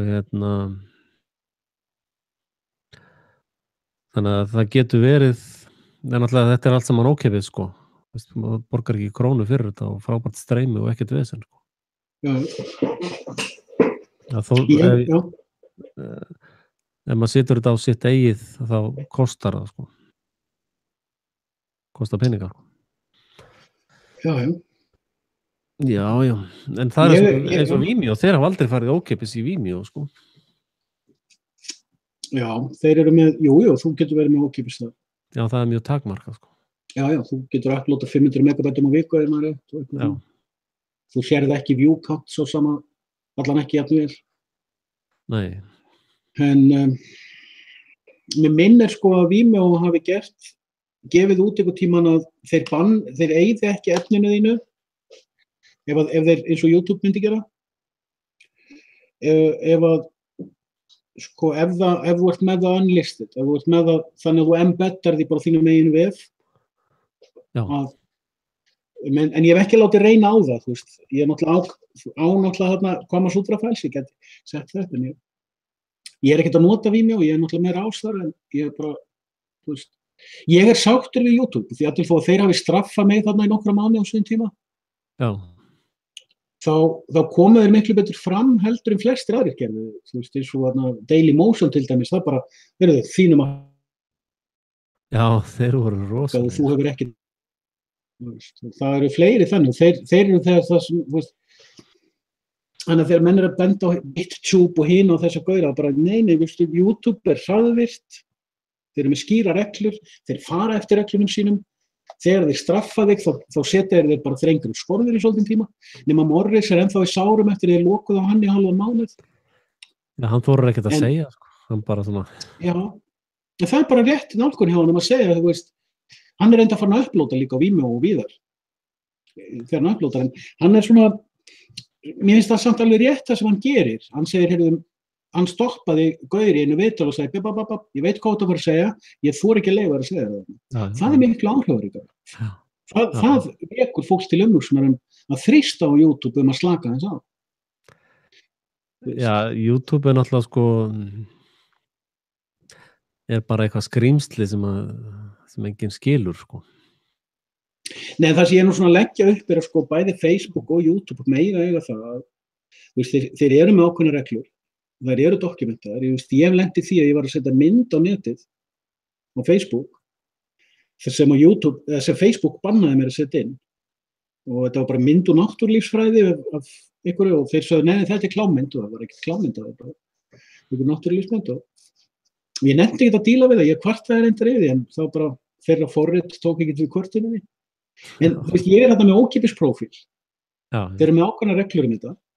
Þeir að mestu láta flesta í friði og þeir hafa sýnt sig í því bæði YouTube og Facebook að vera notendavænir, taka tillit til notenda, hlusta á notendur og í staðinn fær fólk þetta plattform þar sem þú getur mjög auðveldan hátt allan að reyndan og athygli á það sem þú hefur fram að setja eða eins og með Facebook það sem að og ég var ekkert hissa þó að það sem að halda Facebook í rauninni lifandi í dag eru grúppurnar. Grúppurnar eru mjög góðar. Google með klassískar Usenet grúppur sem eru líka mjög fínar en bara Facebook grúppurnar eru alveg að slá í gegn. Og það það sem heldur Facebook lifandi í dag. Það mín skoðun. Já. Þannig að, þú veist, þegar við erum að gagnrýna þetta dót, sko, þú veist, mér finnst stundum sumir þegar þeir eru að gagnrýna vera svona svolítið eins og frekir neytendur sem segja ég á að fá allt fyrir ekkert. Já, það reyndar sko þetta Silicon Valley crowd sko, þessar snjóflugur og þetta Me Too pakk allt saman sko. Þeir fóru alveg á raunguna sko þegar að eitthvað bakari vildi ekki baka fyrir epalhomman sko. Og þá var alveg bara, já, það verður að vera jafnbreið og þú getur ekki bara neitað einhverjum viðskiptum sko. Svo bara allir stærstu auglýsendur heims geta bara sagt, já, við allir viljum ekki auglýsa hjá svona plebbum sko. Og þá bara dímónat, sko, þessi krafa afauglýsingaherferðir kom frá auglýsendum sko. Já. Og ef að YouTube eða Google þessi fyrirtæki væri alveg fyrirtæki þá þeir bara sagt fuck you sko. Þá eru þeir bara ekkert með. Það bara verið út annir hurðin sko, farið það bara út. En það engin framtíð, það engin spurning að sko, það eitt sem ættir að gerast í þessum tölvubransa að eins og þetta D.2, þessi hugmynd með að byggja netið á peer-to-peer networking algjörlega og vera serverless. Það hlutur sem ættir að fara mjög vaxandi og það komin af öllu þessum svona alternative social media þá diaspora efnilegast að þessu. Það svona tilraun í þessa átt. Þeir eru samt ekki nógu góðir í prófaði það og það svona ákveðin hlutir sem ég held að standi þeim fyrir þrifum en þá eftir að koma fram social media sem peer-to-peer, algjörlega serverless og algjörlega uncensored. Þetta mun koma fram og það mun þjóna bæði svona Facebook-pælingunum, grúppunum, síðunum, einkaprófílunum, myndasöfnunum, vídeó-uploads og fleira dót og jafnvel hreinlega gagnageymslu. Það er bara tímaspursmál hvernig þetta kemur fram. Og þegar ég var að lýsa því fyrir að heiti fyrir hvernig ég hafði hugsað refata.com, það er svolítið byggt á, það er þessi hugmynd, sko. Og það er bara tímaspursmál hvernig einhvern 5-10 manna teymi sest niður og forritar þetta, þannig þetta virki. Og fyrir nánast engan pening. Og þetta kostar ekkert í rekstri þegar þetta verður komið í gang. Og það verður mjög auðvelt að forrita þetta þannig að þetta sé algjörlega PGP eða pretty good privacy. Það er mjög auðvelt að setja svoleiðis algoritma inn í þetta. Þetta er bara spurningu tíma. Og þegar það kemur fram þá verður það ekki háð TCP/IP-netinu. Það verður ekki háð því hvaða network interface þú ert með eða hvaða router þú ert með. Heldur bara að tölvubúnaðurinn sem þú ert á sé finni einhvers staðar næsta nót. og þú veist, öll tækni til að gera þetta er búin að vera til í 20 ár og það þegar ég var að pæla og gera vídeóið í fyrra til þess að útlista hvernig ég hafði hugsað refata.net þá var ég búin að vera að hugsa mjög mikið þetta í 2 ár. Þetta er bara spurningum tíma, ekkert annað. Og svipaleyti mun koma næsta forritunarmál sem að næra samþætta C og Java pælinguna sem ég var að tala um. Og þá verður gaman aftur í forritun. Ég spái því. Ég spái þessu enda veistu hvað ég er, sko. Hvað það segirðu? Hvað? Ég er Guðjón Heimberg. Já. Það sko engin lygi, sko. En ég held reyndar að þetta verði svolítið bara, sko, að menn fari, sko, verð á þjónustum er svo lág, sko, eins og þessi bönni CDN kostar ekki neitt, sko. Já. Því ég að keyra þarna einhverja 5, 6, 7 vefsíður í gegn og ég að borga 5 cent á mánuði, 0,5 cent, sko. Ja, ég mjög hrifinn af því og ég mjög ánægður að þú ert búin að forvinna þetta. En þetta mun koma. Fólk mun átta sig á því að ef þú ætlar að vera neytandi í tölvuheimi, þá mun fólk átta sig á því að það sé eðlilegt að þú eigir þitt enga e-mail, bara þú exclusively, að þú eigir þitt enga tölvuauðkenni.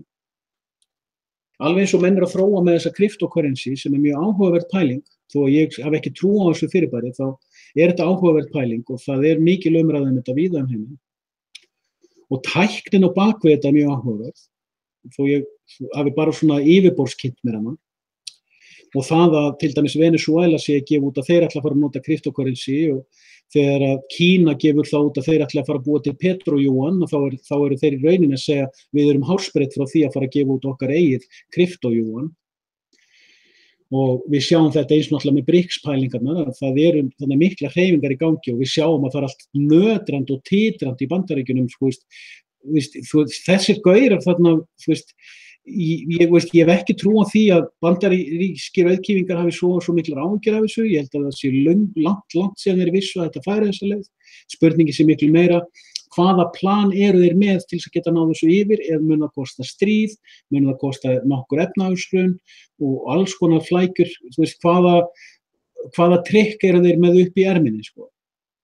Því að ef við erum farnir að spá í spilin, þá alveg pottið að strategistar sem hafa grætt trilljónir og trilljónir ofan af því að vera strategistar og spá í, vegna þess að sko, ef þú spáir í til dæmis mannstur, ég var að tala hérna Alchemy of Finance eftir George Soros, öll hans pæling snýst að spá í mannlegt eðli. Og við erum fyrst núna að komast á þann stað.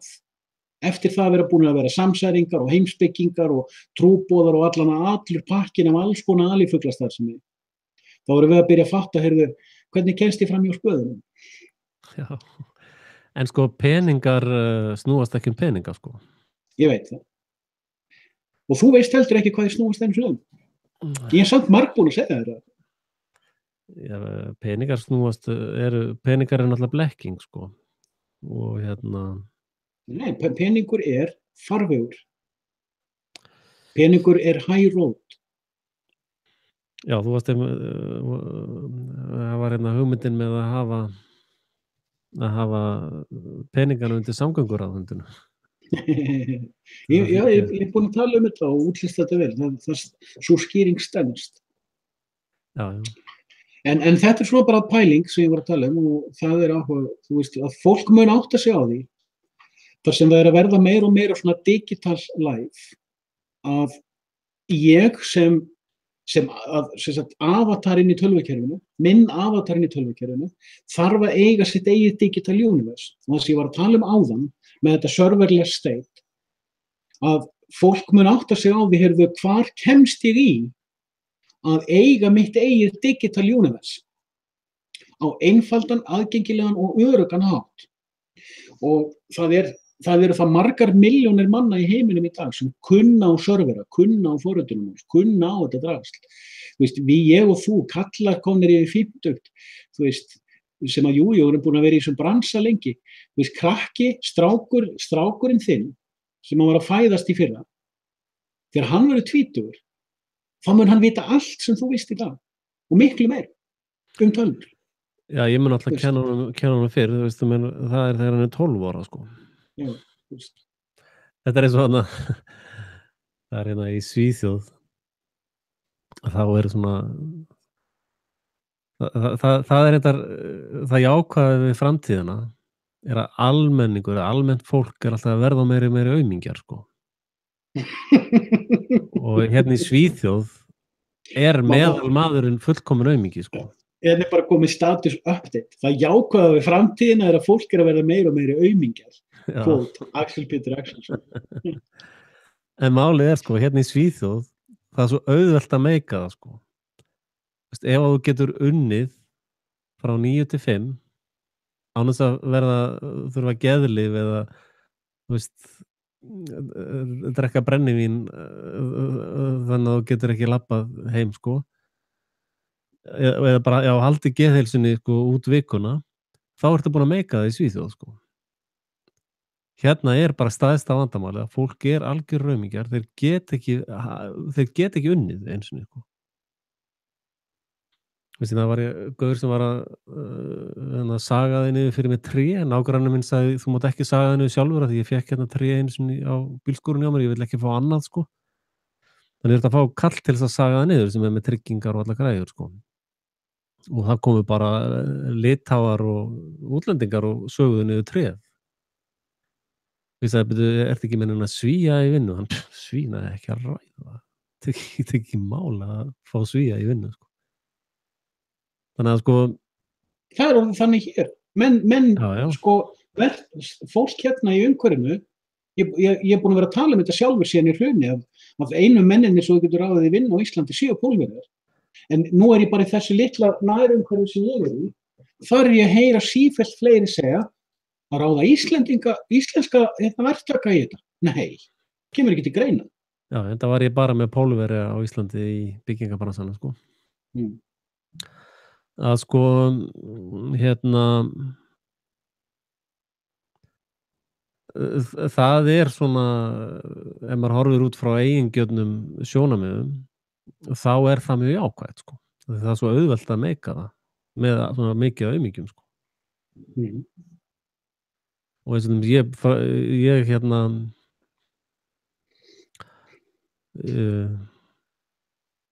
þessum síðasta vinnustokk þegar það verið að skipta fyrirtæki að þú sér að ég er með 100% mætingu, sko, og 0 veikindi, sko. Alltaf 100% mæting, sko. Þannig að þetta lærði ég bara þegar ég var 7-8 ára gamall að vinna, sko. Þetta fólk lærir ekki í dag að vinna, sko. Nei, það lærir í dag á réttindin sín. Já. Og hérna, ég var nú að vinna fyrir lögfræðing einu sinni sem var í framboði, sko.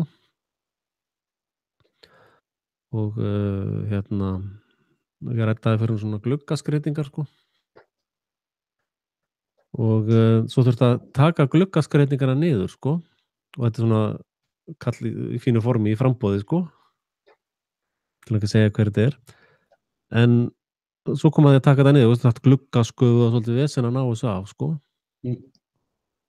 Og ég var svo hissa, sko, hann gat ekki tekið nema svona 5-6 fercentimetra, sko. Skilur, bara svona flöt. Já. Þá gafst hann bara gat ekki meira. En hann getur, sko, sest og skrifa þessa móðursýkis, sko, ég sá hann með tölvuna, sko, hann gæti sest og skrifa svona eins og rannsóknarskýrsluna, bara endalaust, bara svona þetta sem að Jón Steinar kallaði lögfræði, hvað kallaði hann þetta? Móðursýkis skjal, eitthvað. Það gat hann, alveg bara endalaust, bara, veist. Þannig að, sko, þannig að það er allt, og svo ef það kemur eitthvað, veist, rafmagnið fer af í 6 mánuði eða eitthvað gerist, þá er þetta fólk bara allt saman steindautt, sko. Já. Er það ekki bara allt í lagi? Það er það sem ég er búin að vera að segja allt kvöld. Það er bara loksins sást í ljósið.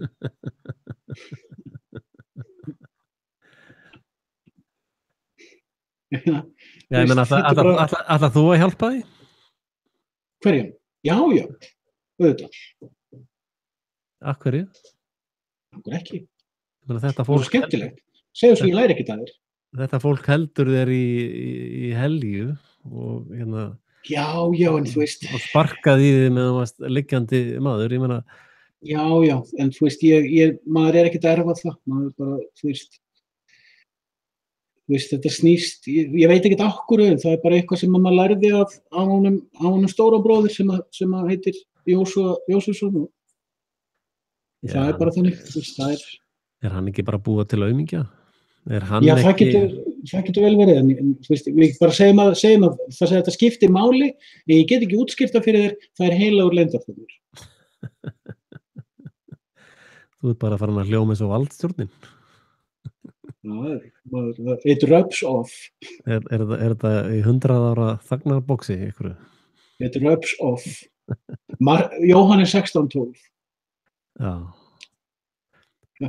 Svo geta Íslendingar náttúrulega þeir geta bara fyllt út skattaskýrsluna, þannig að þeir eigi alltaf inni 2 milljarða sko, í skatta. From the account of holy heavenly father. Nei, bara skilin skattaskýrslunni með veistu, bara bókfærir eða skrifar debit og kredit á skattaskýrsluna að þú átt inni 2 milljarða á ríkinu á hver einast ári og þá koma þeir náttúrulega að segja, heyrðu, við þurfum að sjá bókhaldsgögnun á baku þetta hjá þér. Nei, það er í 100 ára leynd, sko. Bara kíkja á þetta eftir 100 ár, sko. Já, þetta getur fólk gert, sko. Já, en fólk er bara, það er bara svona. Við erum búin að kofera þetta. Það er komin tími á mig, það eru 2 á hundunum minn og farnir að ýta á mig. Já, ertu að fara í hundana? Já, ég er að fara í hundana. Ég þarf að standa mig, ég er mjög þjónustuglöð valdstjórn. Nú er ég búin að eyðileggja þér fyrir þvottavéla moment, þú getur ekki þvogið meira, sko. Já, þá bara setji saumavélina í gang líka. En nei, hundarnir hafa sína stjórnarskrá og sín réttindi og það er ekki bara ég þessa hundamaður. Það er ekki hægt. Nú, ertu með einhverja rauðar línur þar? Já, það er heilagur leyndardómur. Já. Það er í 12. búðurinn. Já, hvað segir það? Að vera góður við hundana sína og heimdýrin. Já. Og dýrin í háls og skói er með reglugerð þetta. Já, einmitt. Þannig já, við verðum að fylgja því, það kann að vera hóks sem það þarf að ríkja í hernum, sagði Sven Hassel og góði dáttir Sveinn og ekki laug góði dáttir Sveinn. Nei, einmitt. Þannig að ég verð að rjúka, þau eru farin að ýta á mig með ákveðni. Já, Nú voru farin að setja mér augnaráð. Já, einmitt.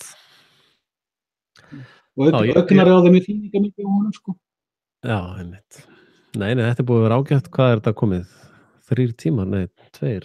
Já. En það tókst að koma fyrir þér ljósinu. Já, bara gasljósinu, sko. Já, ég meina við veist, baby steps. Já, einmitt. Nei, þetta er bara gaman, sko. Já, bara takk fyrir mig, þetta var skemmtileg kona. Já. Spurningum að gera þetta annars lagi svona. Já, allt á sinn tíma.